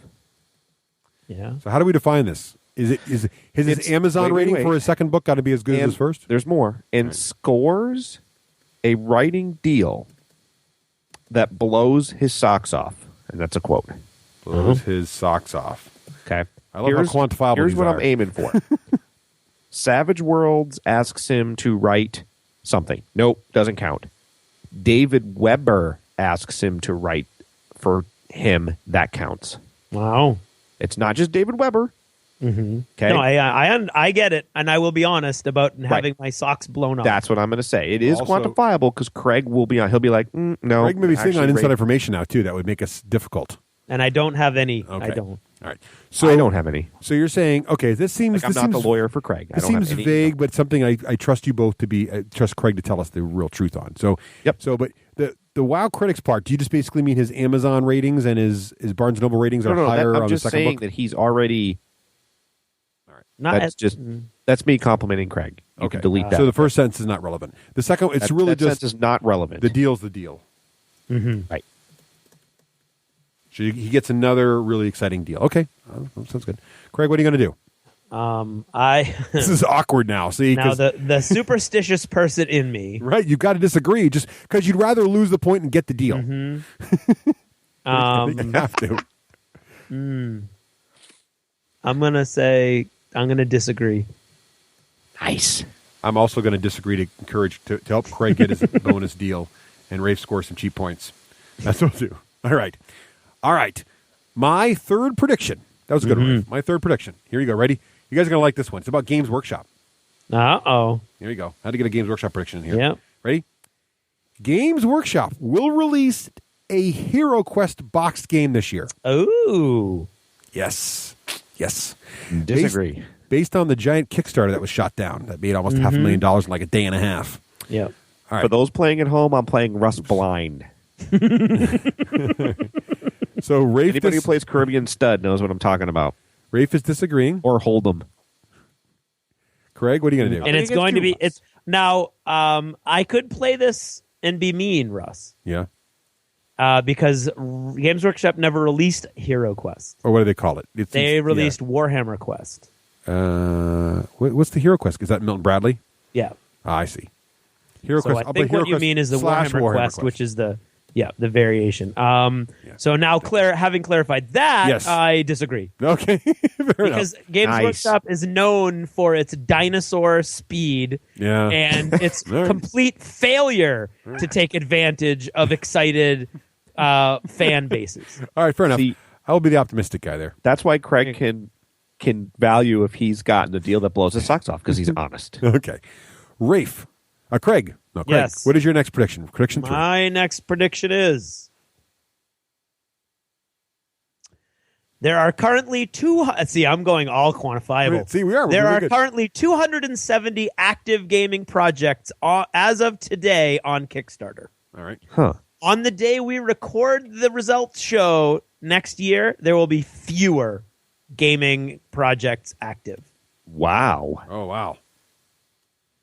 Okay. All right, wait. I have a Because quantifiable. my whole point is that gaming Going is going to down. go downhill on Kickstarter, but this was the easiest way I found to quantify it. Does video games count or have to be board games? No, that's that's a good question. How does your query work? Well, it actually, was just the actual gaming tag on We'll just do Kickstarter. gaming tag, whatever that is. The gaming tag. All right, gaming tag. Okay, I like this. That's good. That's very good, Craig. I like that one. That's a good Because one. I agree with Craig. I do think that. Yeah, I do think games did include video games. I agree for a different reason, which is there's too many games and people are going to revolt. Like me. I disagree. As I'm long going as to gain a people cult are, following. as long as people are backing these things, they'll keep making them, and they're backing them usually. I'm getting a cult following. But that was man. a good- that was a Cult good of the new. Yeah, they're computer games and everything. Yeah, it's so all kinds there of you stuff. go. It's all right. All right, round 4. Rafe, what is your fourth prediction for 2014? All right. Well, this one I will admit is tough, so I'm going to need some help quantifying this. All right, here you go. It's what came to me in the ether. Privateer Press will do something in the year 2014 that will, quote, wow fans. Now, what I mean by this, Russ, is not release a new iteration, new expansion of the card game. No. That is another so box vague, dude. game. No, it's almost like who would have ever expected a Colossal? Yeah, but you got to have something. That's just too vague. Well, wow, fan. I mean, what does that even mean? Well, that's just what came to me. The only thing I can think of is that, we knew it was going to do. Can you give us game. Can you be a little more like a professional psychic and give us like the first letter? I'm seeing a J or a Jimmy or a Colossal. Here it is. All right, I'm gonna put it on you, Russ. We need something. If whatever it is that comes out, if Russ Wakeland thinks, "Wow, I didn't expect that," then it counts. I'm going to make you a counter offer, Russ. I mean, Rafe. Okay. Yes. Okay. You allow Russ and I to define whether or not that happened, and I'll allow you to do this prediction. Done. As defined. Okay. You have to make a case when we do this this show next year, and Russ and I alone get to decide whether or not it was actually wowing. Yep. Okay. Russ, is that okay? Yeah, and it has to be something that's not already announced, right, Rafe? Yeah. Correct. Okay. So Why? it can't, What have they already announced? Well, so what are they already announced? So Public I may or may not have a prediction later about War Machine Tactics, which is coming out. So that's the video game. Yes, though, the video isn't it? game, right. So if that comes out and it's stone cold awesome. Well, we'll revisit it after you make your prediction. Okay. But it couldn't be that because that Kickstarter already happened and we all I don't think that could be it. All right. Yeah, do you mean tabletop, Rafe? No, I don't know what you mean, Rafe. No, I mean in anything in their IP. So let's say, but it can't. Right now, it can't be Warhammer War Machine Tactics. Well, I don't know what this announcement is. It's not public knowledge. So it's a new announcement. What you're saying? Yeah, but what I'm saying is that War Machine Tactics has already been not only announced but kickstarted. Funded, right? But You're he's gotta be a saying net there's new something that he knows that's coming out in 2014 that might wow fans. No, he's talking about War Machine Tactics being successful. Right. No, that doesn't count. Right. That's yes. I think we're all arguing the same point. That's I disagree. Yeah. Oh yeah. I'm not saying War I'm all Machine. I'm not saying Russ goes, "Wow, that's a great game." That doesn't count. Okay, Right. fair enough. All right. I'm going to saying, disagree also. They create like a real live Iron Man that flies around at a convention or something. All right. Right. Yeah, I got it. All right. So now because But of that, remember that the onus is on you, Rafe, for that. You've got to bring us what you think it is, Yep. and then Russ and I. Why can't I get the two of you straight all of a sudden? I don't know. Usually Russ gets that wrong. Yeah, I know. Yeah, and then it's up to Russ and I to decide whether or not because I'm not like a huge super fan, but I'm back in the game. I got my army. I'm involved. all right, we both disagree. Yep. We're there. Okay. All right. Okay, I got my next prediction. Here we go. Round 4. Here it is. Rafe's Cult of the New Juice Cleanse will not make it past Gen Con. Oh my God, you guys are so wrong on that. Are you sure you don't want any further definition? I also win if you break down prior to Gen Con. So what I'm saying is you will fail at Gen Con or before Gen Con. No. I want to change my prediction to he will either fail or not go to Gen Con. He's going to be afraid for his prediction, so he won't go to Gen Con. No, I'm planning to go. Oh, okay. Yeah, there's just no... you can't play a demo even. Yeah, not if it's new. Right. It could be an expansion, though. Jeez. All right. Craig, you with me on this? Yeah, I'm with you. Craig agrees. Rafe, you're going to have to disagree with me on this. Oh, yeah, I disagree. Sick of it, man. There's some easy points there, Craig. That up. Yeah. Just lapping those babies up. You could not. How could you not? They're freebies. All right. Okay. And they're 2 pointers because Rafe has to disagree with you. It's brilliant. Right. All right, Craig, what do you got? I predict that Games Workshop is going to outdo itself in 2014 and release at least 5 new codexes for 40K. Now, what is their record for codexes in a year? Yeah, I need to know that. I believe their record when they're churning them out is like 1 a quarter. Yeah, so 5 would be impressive. So 5 would be impressive. I'm gonna disagree. Rafe? Yeah, I disagree. Okay. That's a 3-pointer for you, Craig. Nice. All right, making good progress here. Round 5, Rafe. Okay. So Russ, as I understand it, barely funds any Kickstarters. Is that a fair assessment, Russ, or no? You want me to go check on Kickstarter? How many have funded? Yes, because the prediction is that you will fund 2 more than you did this year. Oh, wow. Okay. Okay. Let's see. That I backed this year. Let's see. I'm going to go in now and see what I backed this year. Are there dates on here? It shows all my projects I've ever backed. I have backed... Yes, so the earliest project I backed was February... Wait, show more. December 2013, November 2012. So 2013, and this can be anything because I backed like the Flight for Space sci-fi NASA documentary. Does that count? I have to admit, I was thinking games because I backed artists and stuff too, so that aren't game related. It's got to be games. That's what I was thinking. I also backed the Dice Tower podcast. Does that count? Or is it got to be a game? I would say that's gaming. Is it gaming or game? No, well, don't look at me. It's I not received my no game I have from to my admit back. that I was thinking game. games. Okay, I'll count games. Actual So games. I will tell you what gaming things I backed. I backed Rivet Wars. I backed Realm Works. Does that count? It's a gaming aid. So Rivet Wars. That counts. Realm Works. Wild West Exodus. Crossmaster. That's 4. Rocket Dice is a gaming aid. I guess that's 5. Ooh, Rocket Dice. Robotech Tactics is 6. KS Ball is 7. And War Machine is 8. And that's it. Okay. 8. 8. 8 That's things. 10. So you're saying he's going to back 10. 10 or more. Wow, that's a lot. Right. 10 Kickstarters.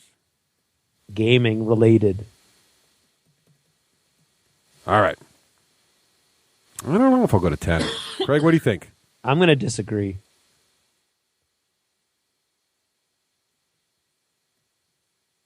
I think Kickstarter's going to wind down in 2014 is what I think. I don't think I'm going to go that many either. Disagree. Ooh, disagree. Although a couple of those weren't new games. Like, a couple of them are just dice and stuff, but they counted. So we'll see. All right. That's a good lot of points there, though. That's an easy one to quantify, too. I like that one, Rafe. That's a good one. All right, let's see. Oh, I got one here. Now, this one is based on a little bit of inside information that I will reveal right now. Okay. And it's not official. Dust Warfare will show and possibly release a brand new faction at Gen Con 2014. Now, the only inside information I have on this is based on a tweet that someone tweeted to me that I cannot verify who this person is or if he's got any relation to anybody who actually know anything about Dust Warfare. But I like this comment so much, and I'm really positive Dust Warfare. I would love to see the 4th faction. I think it would bring them over the edge and make them rock. So I'm going to go with the prediction. New faction for Dust Warfare and or Dust Tactics, because they're kind of the same, in Gen Con 2014. Okay. I'll put /tactics in here to be clear. What do you guys think of that? Intriguing. Dust will show and possibly. Oh God. I will, but it has to be at Gen Con. It does. Oh, wait, this is easy for me. Disagree. Because you're doing blind. Because you're just going blind. He rolled a die. That was it. Craig?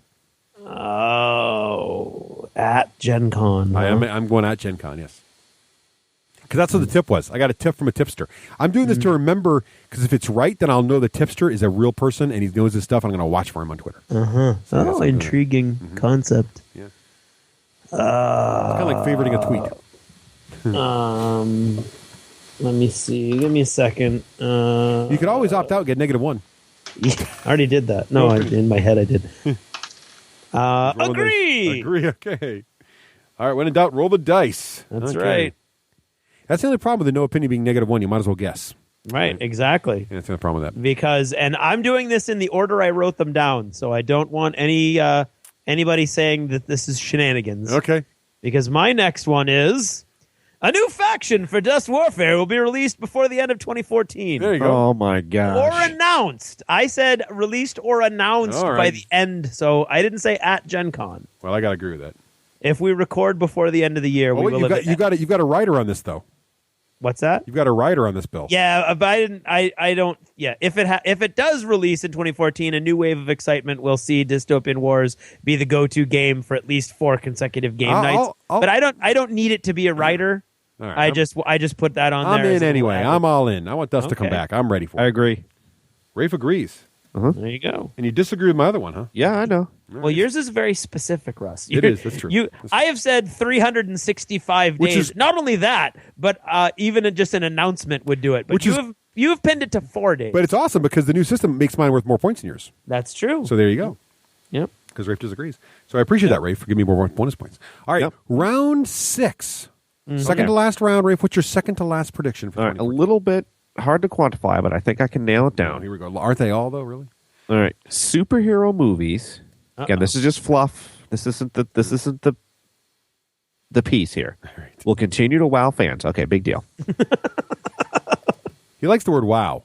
He does. There'll be one made that will be as successful as Iron Man.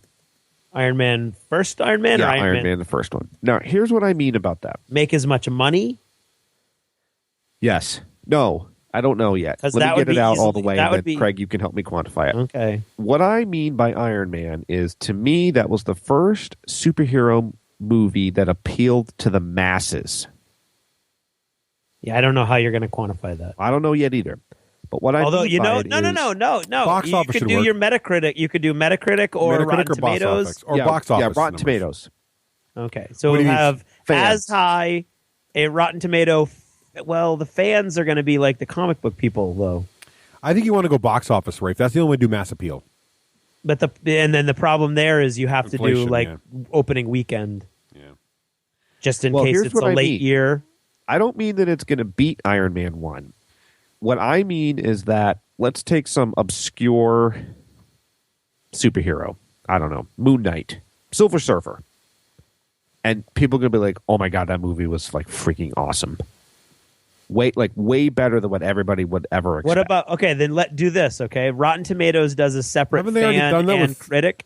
So why don't you do a higher average fan and critic rating, or give it a spread even? Just say I'm like just within not 3 sure. points. What do you mean? I think this would be a prediction if you said DC, but Marvel's already done this beyond Iron Man. I mean, Captain America and Thor and Thor 2 are all good. Right.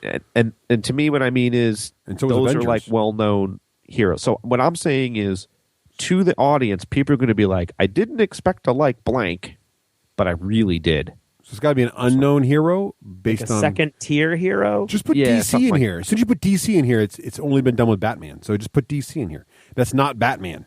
You got it. Because Yeah. there's not been a good DC movie that's not Batman yet. But what if it's Marvel? Well, Marvel's already not a prediction. Marvel's going to be successful. They haven't screwed it up yet, except for Hulk. Oh, the Spider-Man second one blew. That one wasn't bad. But it was already known anyway. He wasn't like a surprise hero. He's been done already. See, I guess what I'm trying to You figure got to out say is an undone. How about a hero that hasn't been done yet? Spider-Man came out when there was like Spider-Man fans went to see Spider-Man. It didn't appeal to the world. It did pretty well. It did really well at the box office. Spider-Man? Yeah, the first Spider-Man. Of course, because... Okay. because- Ready? Yeah. The first Iron Man on Rotten Tomatoes got a 93 from critics. Wow, that's good. And a 91 from audiences for an average of 92. That's really good. Okay, that's ridiculously good. Yeah, if it can be, Thor. Yeah. Okay, just to what the hell just happened there? My computer just was like, forget you. Stop it. Well, Craig was on to something. He was, but then I was, and then my computer saw a rabbit. Went and, I'm so confused. All right, so do you want to use Rotten Tomatoes as your guide, Rafe? And it's got to be in the 90s for Rotten Tomatoes. So are you basically saying an unknown, a movie about a hero that has not been done before?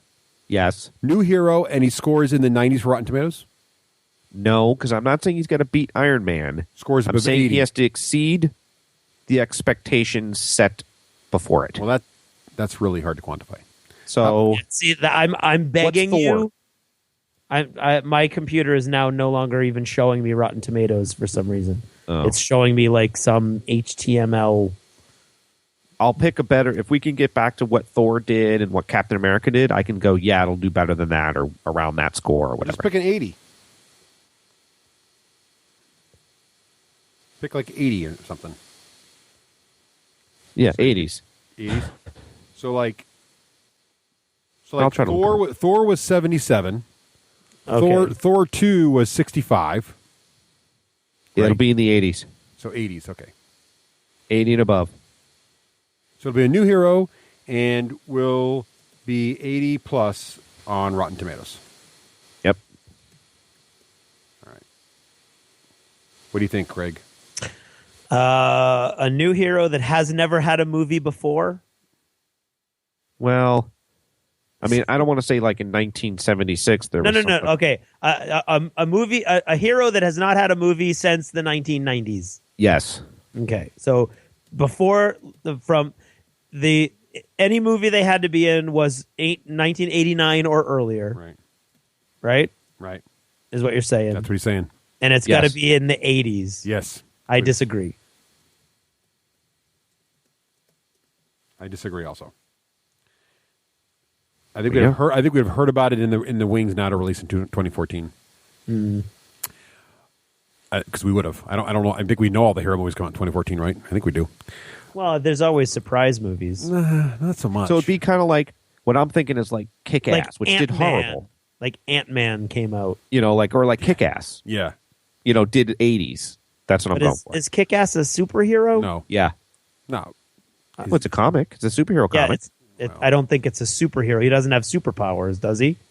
I'm including Kick-Ass. So if you want to say hero movie.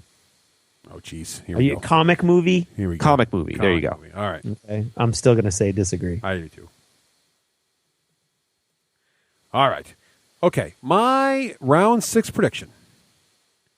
Here you go. This is almost the opposite of one of Rafe's earlier predictions. Are you ready? Yep.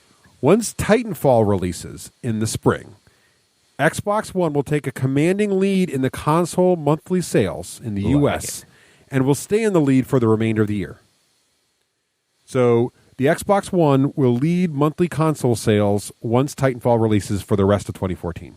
And Titanfall is scheduled to release this spring. So I don't know, it might be off plus or minus a month. Whatever Titanfall comes out, from that date, that month on, Xbox One will be the top-selling console for the rest of 2014. That goes completely against your original one, Rafe. It does. It does. Yeah. So, Rafe, what do you think? Disagree. Craig? I'm going to go with a disagree on that. Ooh, nice. All right. Yeah. Good. Yeah. Welcome to the points. I like that one. All right. I'm liking this new system. I will see if it works. I may hate it by 2014. Yeah, that should be your last prediction. Russ will hate this. Swings. This could be a big swing. All right, Craig. Yeah. You are up, sir. Mine's actually kind of weak this time around. Anyway, here we go. I don't know what I just did. What did I just do? I don't know. Stop there.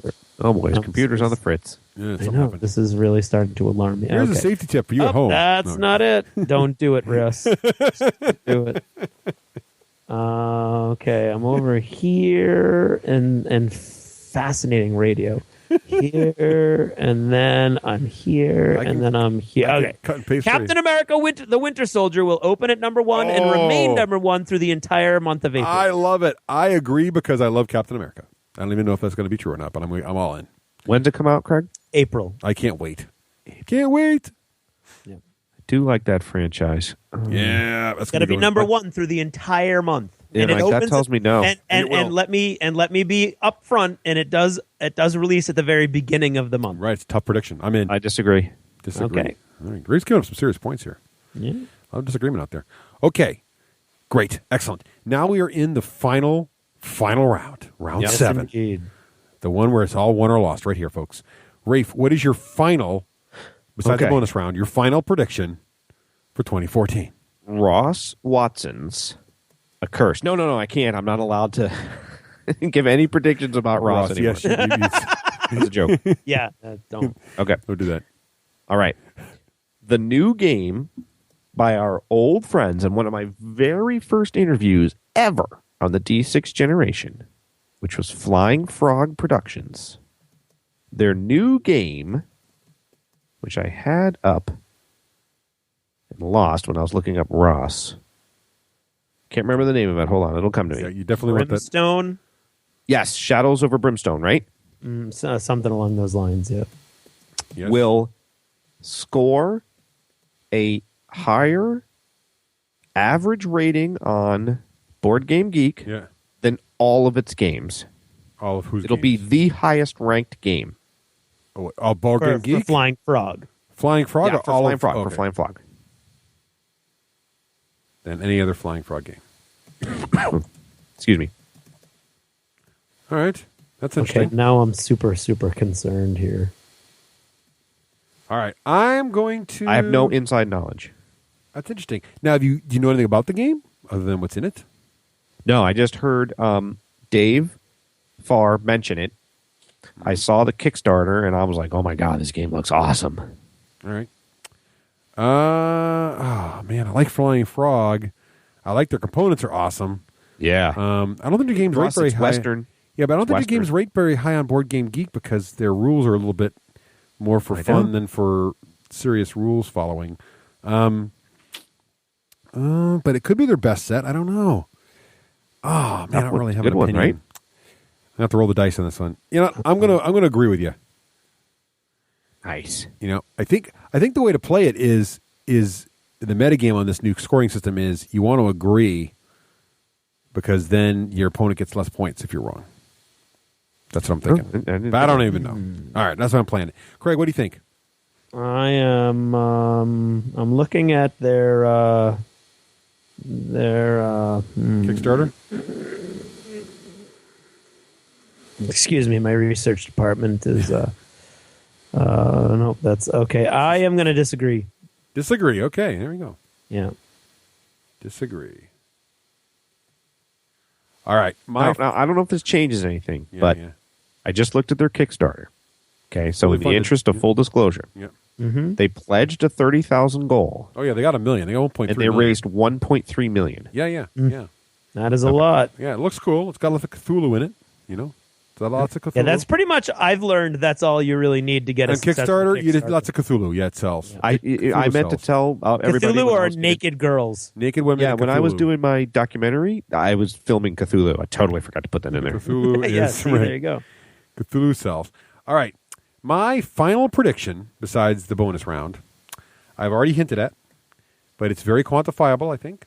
And that is that War Machine Tactics will release in 2014, and it will be very well received and get a 70 or more on Metacritic. Oh, gosh, dang it. I will agree. I want to agree to that, but I can't. Oh, you're disagreeing with everything I do? I'm not agreeing. You can have no opinion and take the -1. Yeah, you can't have no opinion and take -1. That is viable. What if I disagree? Don't I get -1? No, you disagree. Nope. All right. But you get +1 if you're right if you disagree. So that's what you want to do. All right. So, Craig, what is your final prediction for 2014? You do get a -1 if you disagree and you're wrong. Did we do that? Oh, we did do that. It's right. Yeah. We did. Yeah. We said the main prediction is incorrect, right? Actually built into the rules was if you predict wrong. Okay, correct. Fair enough. All right, here we go. So, So correctly. Oh no, I guess not. well, we'll come Oh back. yeah, it says if incorrect -1. Although you might have added that. I think everything was a -1. Yeah, I think it's right. Okay, Craig, what is your final prediction for 2014? My final prediction is okay. There's a rumor going around that Forge World and GW will be merging their divisions in 2014. Huh. I say that will not happen. Oh, okay. And what that means is that there will still be an entity called Forge World separate from the regular GW by the end of 2014. Oh, I agree with that. I just don't see how they could kill Forge World because I think it's really one of the few legitimate seeming businesses that they have right now. Rafe, what do you think of that?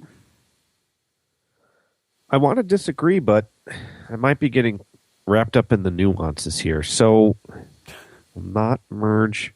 So, what if they merge, but Forge World still? So, GW announces and says Forge World and GW to merge, but Forge World still maintains its separate website, separate ordering system, and all that. Then they didn't merge because the rumor is that they're going to have all one website and it's all going to be together. Okay, then I agree. I'm saying that they need to keep Forge World as a separate entity to leverage the goodwill that Forge World has. I agree. All right. So there it is, predictions for 2014, but there's one last prediction, gentlemen, that actually changed all of the end of 2013 here, and that is... It did. That is... If you count it, which I don't. Okay. Who will win? Easy. Rafe. Who's Russ. going to win this? Russ. Rafe says Russ. Now, what's the point? How do we do the point system for this? You get plus 1 point. How's that? Because it's going to be low scoring this time around, right? I would imagine. Plus 1 point? Yeah. Or plus 3? Plus 1? Plus 1? No, I would say +1. All right, plus 1 point. So Rafe says me. Craig, what do you say? I say you. I'm going to predict Craig. Intriguing. I think you had some really solid guesses this year. All right, there you have it. I like to call them predictions. Yes, that is predictions with our new scoring system. Only way to find out if we were right and this new scoring system is more intriguing or not, one way to find out, tune in the end of 2014. You better do it. What number will that be? What episode will that be? That'll be this episode plus 24. Wow, okay. That's a lot of numbers. All right, folks, thanks for listening, and Happy New Year. Happy New Year!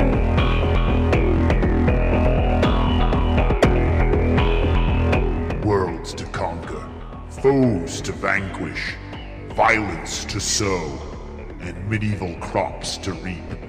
The whole world of gaming at your fingertips. The D6 generation, born to game.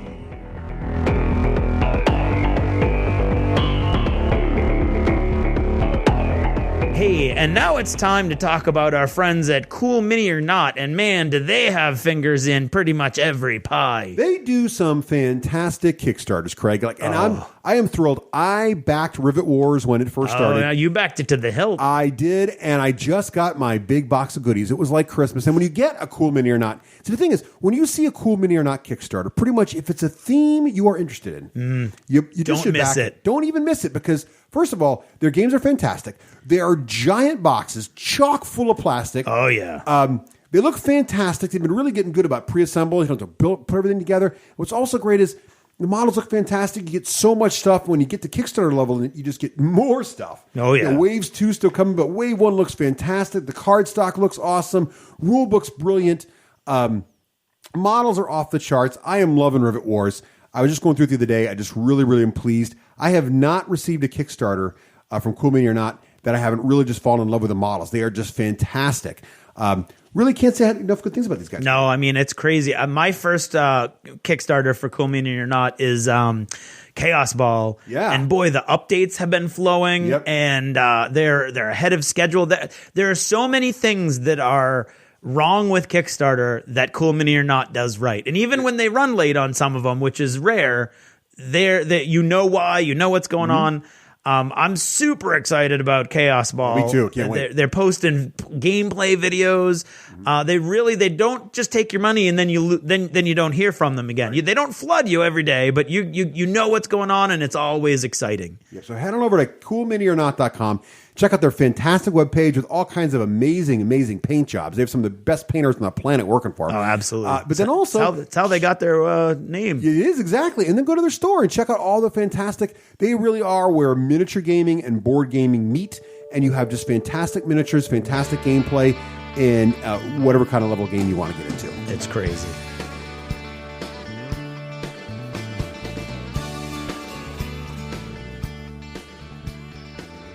This edition of Jever Notice is brought to you by Dicing with Design, the games design podcast. The latest episode features an exclusive Lords of War designer interview. DicingWithDesign.com. Did you ever notice how too much of a good thing can be a bad thing? And actually, I'm sort of candy coating it because I'm not even referring to a good thing. I'm just referring to a bad thing. In fact, a very bad thing. I'm referring to seeing too much skin during your game nights.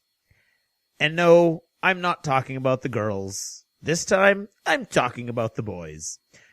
Guys, I have noticed an alarming trend lately where men either are taking to doing their own laundry and it's shrinking, and either they don't realize it or they're too proud to admit it, or they're getting bigger and they're not buying new t-shirts. And of course, they're almost always black, but that's another topic for another time. My problem, you see, is that I don't want to see your belly. Or, in the particular instance that I'm referring to in my mind at the moment, the other side of the coin, if you will. I was playing Wild West Exodus and having a grand old time when all of a sudden my opponent across the other side of the table blanched and averted his eyes up to the ceiling and shook his head. And I said, "What?" And he said, "Just don't turn around." And of course, you can't say that to a person. What are they going to do the minute you say don't turn around? That's like saying don't smell this, or don't taste this, or don't open this box. So I turned, and you cannot unsee that which has already been seen. And so, yeah, you've got to be aware, gentlemen, that we are, most of us, playing games at tables where we're standing up and leaning over the table. Okay? It has a less than salutary effect on your fashion choices if your shirt doesn't fit. And if your pants don't fit, of course. And in this instance, I think it was a perfect storm of fashion nonsensicalness. I just made that up. I don't want to see it. I don't think anybody else wants to see it. I don't think your mama wanted to see it.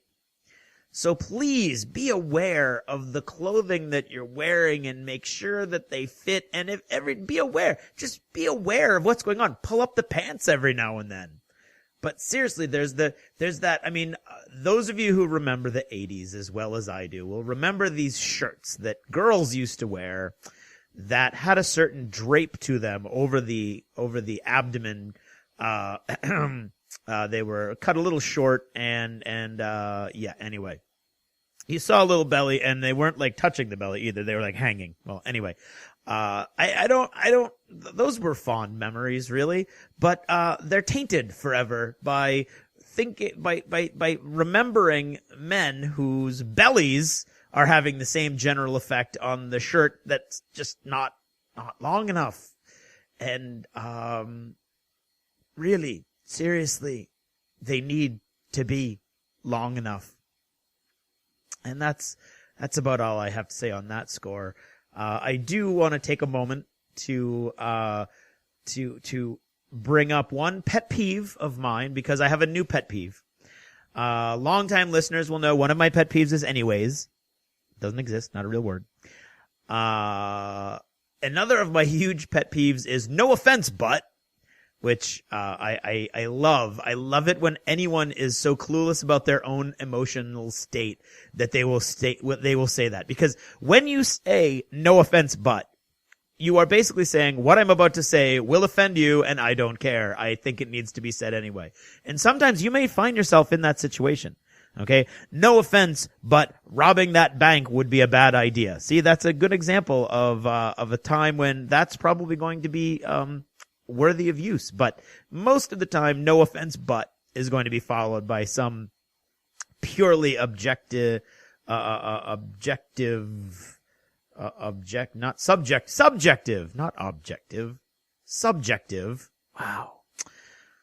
Observation. Well, I am now going to add to that list the term politics aside, ... Because by saying politics aside, fill in the blank, you have injected politics into it. Because now I know whatever you're saying next is politicized in your mind.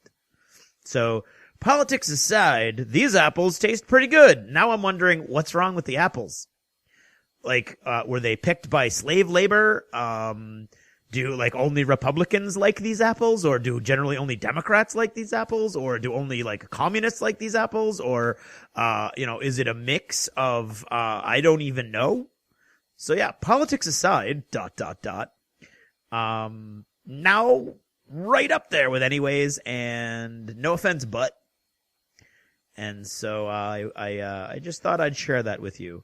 Because if you really want to say something, all politics aside, you don't say all politics aside. Because you're not going to get the points you're looking for. And to me, that means you're looking for points. Okay, politics aside, I actually think that the Mitt Romney family looks nice in their Christmas postcard. Okay? See, gotcha. Politics aside, I actually think the Obama family looks nice when they're gathered around the Christmas tree. Okay. So if you don't care about politics being injected in it, then by all means, say what you want to say, but politics aside, ... does exactly the opposite of what it says it's going to do. Just like, no offense, but does the same thing. So anyway, that got me a little hot under the collar, and I wanted to pass it along. That having been said and set aside now, I want to thank you all once again for making it this far in this mammoth marathon podcast. And I want to extend a special thank you to those of you who have gone out and read the book and responded with such nice comments and emails and tweets. So thank you. I can't tell you how much it means to have people read the book and tell me that they like it. I mean, if you're lying, that's awesome. Don't tell me that you're lying. Just, I appreciate the effort. So anyway, that's about all I've got to say on all of those topics. Thanks for listening and good night.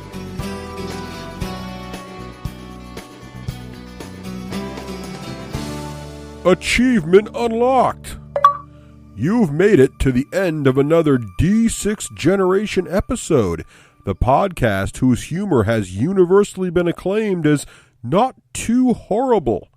Please let us know what you thought of the show by either emailing us at info@the d6generation.com or by posting in our official D6G episode thread at the top of the DACA discussions forum on DACA.com.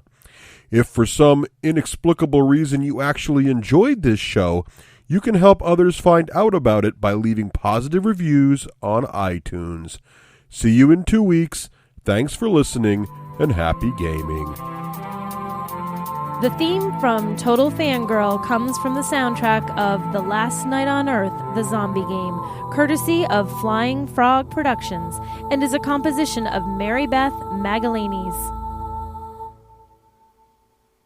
So, hey, Raef, you had some deep and meaningful questions about the Xbox One you wanted to ask me. So now that Craig's logged off, he doesn't even know we're still on the air. What did you want to ask me? Yeah, well, way back in the day, I remember you said I had the original Xbox, and you called me up and you're like, you have to get the Xbox 360, right? And it was Oblivion, and you were like, it's going to blow your mind. And I followed your advice. I went and got the 360, and Oblivion did blow my mind. I mean, it was just light years above the Xbox. Yeah. I have not been compelled to buy the Xbox One. I have not bought the Xbox One. Yeah. I don't plan to buy the Xbox One. Fair enough. From what I've read in the magazines, there's nothing there compelling me to buy it. Sure, I'm sure the games will look great. Mm-hmm. But I think my games look great right now. Yeah, they do. So I just wondered from your vantage point if you were like, here's what would compel you to buy it. Well, the media stuff really pushed me over the edge. And plus, I'm just... What do you mean? Like on the news? No. I mean, like how it handles video media. So, and how it integrates better into your home theater in the living room, if you will.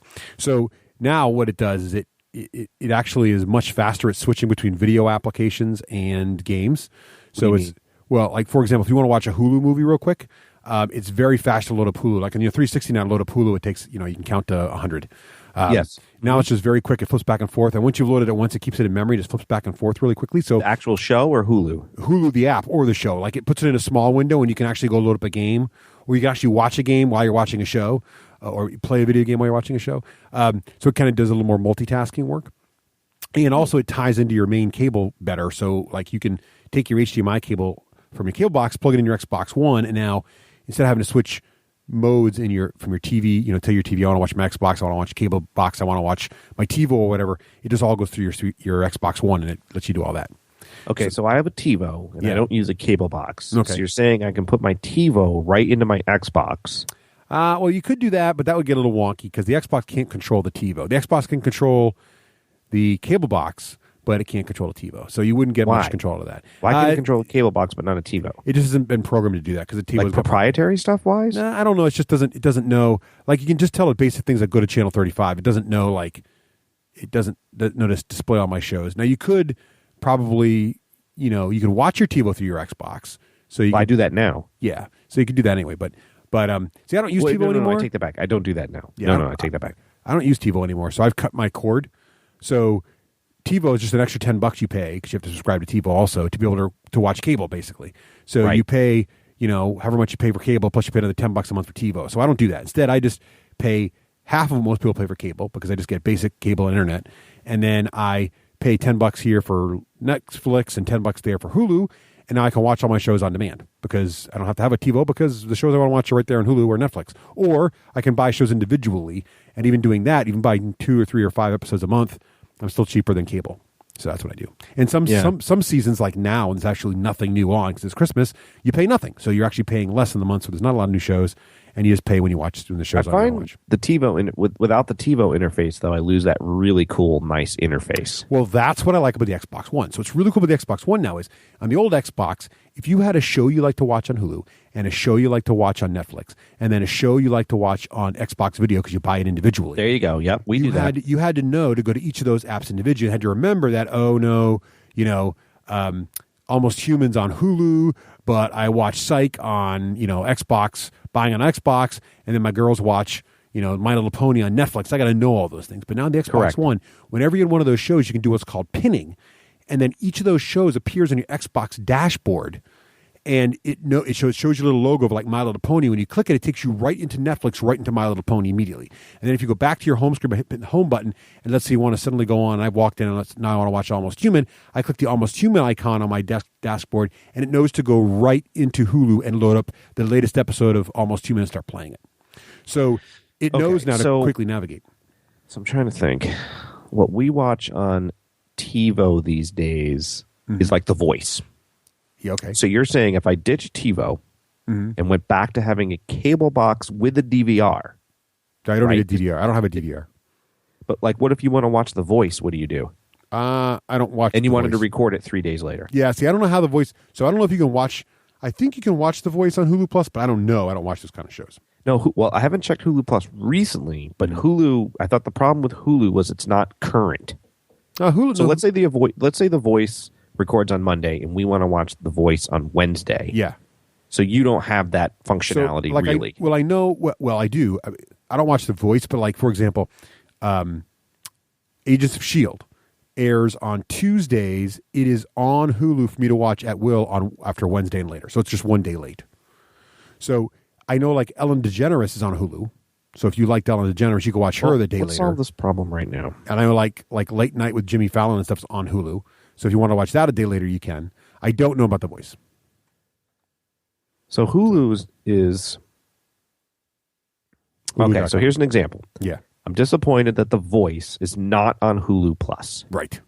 Okay. So if that's our scenario, let's just pick that one show. Yeah, there are shows where you're going to be. Yeah. But if we had a cable box with a DVR, would that solve the problem? Yeah, but that's TiVo, so you might as well just have TiVo. But yes, that would. But no, it's not TiVo, right? Because do you not pay extra for cable with a DVR? I forget. You do. You pay extra per month for the. Oh, you for the do. years. Okay. See, I have the most trivially simple cable box. I know. Yeah. Because you seem to. Well, and our other challenge where you and I differ is with football. Sports, right. Now, there is like- an awesome. You can get some NFL deals now on the Xbox, but I don't know what they are because I don't watch football. But if you did, you'd have them all there. Okay. But you pay extra for that too, so I don't know how that works out. Yeah, I tried that ESPN 3, and it's like I don't know how that works. You get like sort of, I don't know. You get like football game, get college games and stuff like that. Now, if you do want to know about some killer games, I do remember that. I seem to remember you liked the original Dead Rising. Did you not? Oh yeah. Okay, so one. I would say probably arguably one of the best launch titles is Dead Rising 3. I heard that it was phenomenal. It's really good. I would think it's almost Oblivion good. So that could be the killer app for you. Because what they did, the graphics are marginally better. So I think if you saw the graphics in Dead Rising 3, you'd be like, these are cool, but if I stare at my 360 enough, I don't notice the difference. Where you notice the difference is the number of zombies in the street at the same time. That will totally blow you away. So you'll be driving your car down the street at maximum speed, and the streets will just be literally, you'll see as far as I can see, and it's just full of zombies. And it's not just like background, like they're all individually animated, and you see their arms going on, and you can drive through them, and they bounce all over the car, and it's just really, really insane how many zombies can be on the street, how many you can just wipe out with various forms of weapons. Is Dead Rising 3 exclusive to the one? It is, yes. Ooh. It's an Xbox exclusive. Yep. Okay. Well, what I like and it's got about, co-op, which is very nice too. Actually, this is going to sound. I mean, we might be going off on a tirade. Not a tirade. Tangent. Tangent. Yes. What I liked about Dead Rising, I don't know how deep into the game you got it, was there was this feature where he was a photographer. Yeah. He wasn't a hero. For me, it wasn't about creating weapons out of rakes and killing a bunch of zombies. I mean, killing a bunch of zombies with a weird weapon. Mm-hmm. It was about this guy's a photographer, and he's sort of thrown into the midst of this zombie horde before zombies were cool, and you had to save all these people. And since he was a photographer, there were all these little missions where you had to like photograph, I don't know, a plaque. And while you're photographing the plaque to create your photojournal story to tell when you survive, the zombies are chasing you. So in this one, did they keep that in this one? Because I've heard they went back to the original. Kinda. So I didn't play the second one. I played the first second one. I did not enjoy at all. I didn't play the second one because I heard it was awful. The third one I really liked. It was no good. Yeah. So I like this one a lot. It's definitely it's funny because at one point, at some points it's very dark, and then at some points it's very silly because you can make all these crazy, like you can run around with a Blanca head mask from Street Fighter and just kill things. And it's really silly stuff. And you make these really bizarre weapons that just make no sense, but they're just fun to use. And vehicles now too, you can merge vehicles into some crazy thing, like a steamroller and a motorcycle becomes this front wheel steamroller motorcycle with blades and flamethrowers, which makes no sense, but it's just fun to kill zombies with. But so it's kind of like Shaun of the Dead silliness, but then it's got this serious side too, where the guy you're playing is a mechanic this time around. So he's not a photographer, but he's not a hero really either. But he's got this number tattooed on his neck, and you're not really sure what that's about. So you're starting to figure out like what that's all about. Now, some of the story I think is built a little bit on the prior Dead Risings, but not much. Like most of it's just this weird government conspiracy going on where the city's overrun with zombies. The government's about to bomb the city to nuke it flat. You're just trying to get out. But you're starting to discover that maybe the zombies were caused by the government. What's going on here? It's not so clear. And all these government-injected chips that are supposed to keep everybody safe from zombies seem to be not doing that. And there's all this. So there is a sort of interesting subplot going on as well. Beyond just a little, you're driving downtown, there's a survivor needs help. What's also cool about it is in addition to being able to play co-op with your friend, which is great because you can jump in. So I can jump into your story and my guy still gets experience and levels. And then when I go back to my story, I still have all the things I've unlocked with your guy, which is great. I have to admit that what I've been saying to myself is I have no need for an Xbox One because there's no title that's drawing me over there because a lot of the titles that I was looking at that were coming out were doing Xbox 360 and Xbox One. Right. Which I thought smart, right? You don't want to cut off your potential sales just because they'll straddle the fence for a console. while. Yeah. But now they're smart because here's a title that I'm like, dang it. Yeah. I think I can only play that on the one. the other great game is Forza, but if you're not a driving person, that will be. Yeah, less I'm not a than driving person. But I think Dead Rising 3 is definitely a title that's worth taking a look at. And how much does this puppy cost now? $500, right? $500. So I wouldn't get it just for Dead Rising. You definitely want to have other titles coming down the pike that you'd be interested in, or really be interested in either the Exercise. Well, hold on. Or the other one that's coming out that I love, the series, is Thief. Yes, but that's on Let's 360 see if and that's 1. only a one release. I think it's both. I think it's both, I too. think it's both. But what's happening is you're seeing a lot of reviews say that the games that are both are like underpowered and chugging on the 360 because they're basically writing them for the one and then cutting back on them. Oh, they're kind of scaling it down. Yeah, they noticed that with the latest Call of Duty and one other thing. I don't play those, but I've been seeing reviews where they don't like how they perform on the Xbox 360. Yeah, well, that's always the way, right? So yeah, they're kind of pushing you towards that, but you still have time. But I mean, you're an alpha gamer, so we know you're going to get the one the day it releases. Pretty much, yeah. I got the original Xbox really early in the cycle. The 360 actually waited till February after it launched. I didn't know that. I thought you got that really early in the cycle. It killed me. Nicole could see I was just miserable, and she got it for me for Valentine's Day. She could see I was just totally having withdrawal. So cool. So yeah. I heard some sort of boop. Are we getting pinged? What's that? No, that was just my phone binging. Oh, okay. Yep. Now I heard from Leo Laporte on Twit, of all places, that the new Verbal Connect is works the way we want it to do, like it's Star Trek ability. So the voice, you can walk in and it recognizes you without even saying anything and all that stuff. Well, what's really cool about it is the facial recognition and the voice recognition is getting pretty impressive. The voice recognition misses once in a while, but not nearly as often as the 360 does. And I swear to you, it learns. Because when I first got it, I was like, this is pretty good, but it's rough. And then by week 2, it was just like nearly always got it every time. Ooh, and that's interesting. What's also cool about it, like in the old 360 controllers, there's like the 4 lights around the Xbox logo representing which player's holding the controller. Yeah. Well, in the new Xbox One, those lights are gone.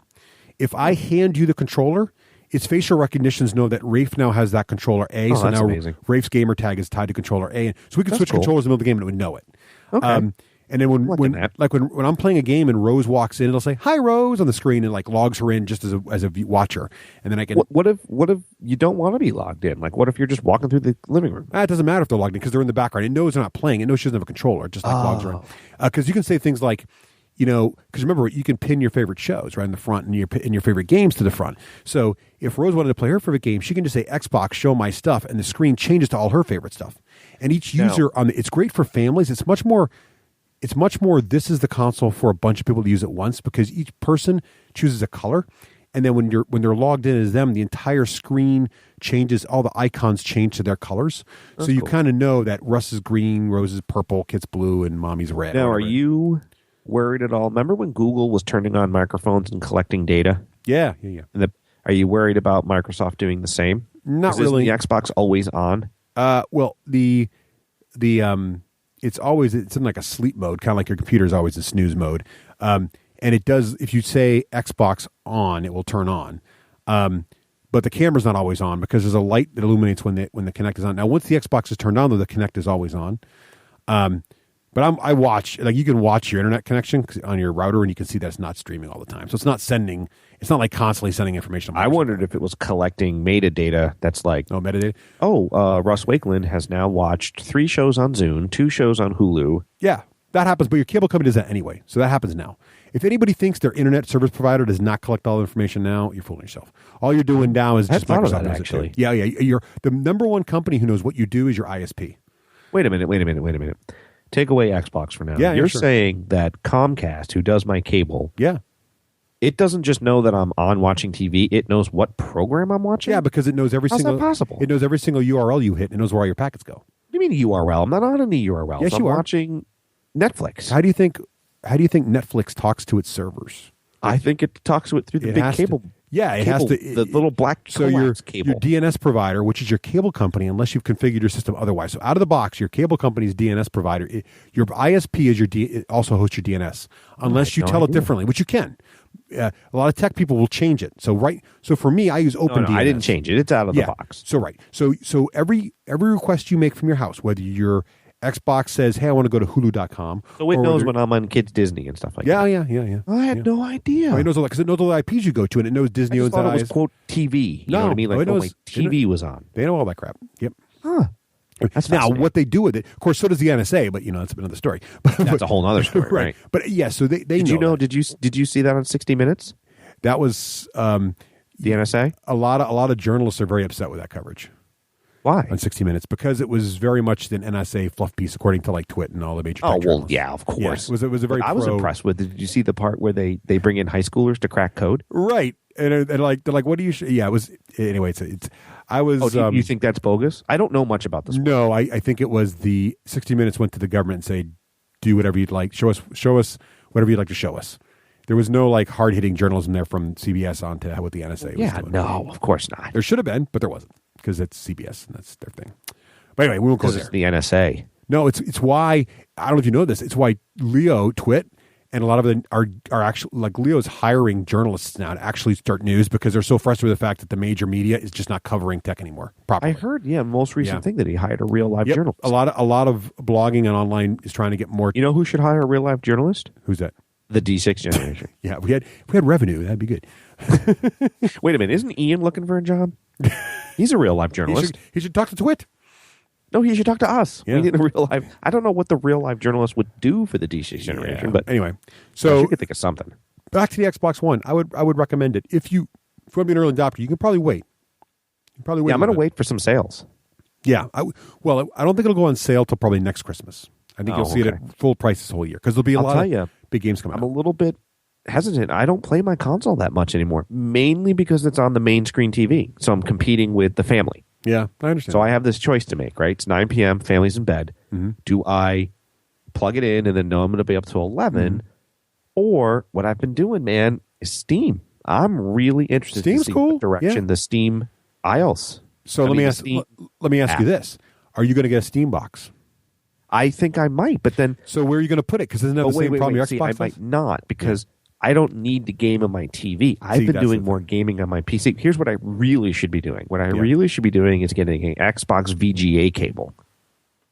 And then just moving my Xbox into my... Sure.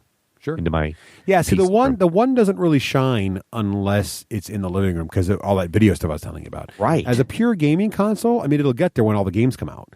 But you're right. If you want to just game on a small screen, it's going to be hard to beat a PC. I mean, it really is. It's not the small screen. It's the fact that that's what I mean. Or in another room, not on the main. My family on the big screen. But if you want, if you want 5.1 surround sound on a 50-inch television, then you want your Xbox One. Right. Like, what do you do? Like, you can't just, like, if it's 8 o'clock, right, and Nicole wants to watch whatever on TV, you're not like, no, I'm going to play. We don't watch. Well, so, yes, sometimes that happens, and I game late, or a lot of times, Nicole's not a big, like, we don't watch that much television. So, which is another. You do. You just don't watch it through cable, right? Don't you guys watch a bunch of shows? We do, maybe 4 or 5. But you have to understand that when the season's over. So, like, I get my gaming, like, this week, right? So, like, Nicole writes blog posts and stuff. So, during then, when she's doing her writing in the evening, I'll just put a headset on and play on that. Oh, yeah, okay. I forgot she does that during nighttime, too. So, so this long and short blooper / bonus segment. See a little bonus chat with Raef and Russ. You know why? It's Christmas, Russ. It is. We're just giving a little extra. Yep. Oh, it's after Christmas. By the time you hear this, it is 2014. It was done in the Christmas spirit. It was recorded the day before Christmas Eve, actually. Kind of exciting. Yeah. So I would. Well, anyway, I've been dying to ask you that stuff. Yeah. No, and you know, I think there's not really a strong, unless you're really into one of the couple launch titles, or you're like me and a cord cutter and you really want to play around the video stuff, then that's fine too. Or if you're into exercise, the new Kinect exercise stuff is really nice. But if you're not into that, I would wait until the big titles. I think some of the stuff coming out this spring, Titanfall and stuff's really going to push people over the edge. Yeah, that looks pretty good. I'll wait till you're gooping about that. But you can wait. Yeah, you can wait. For me, it was it's the price point too. If it was $350, okay, no brainer. Yeah, $500 a lot of money. Not $500, I'm like, that's a lot of money. I don't need it to recognize me. Yeah. No, I'm with you. That's a lot of money. All right. So all right, Raef. Well, great having you on the show again, man. Thanks. It's been fun. Awesome. Later.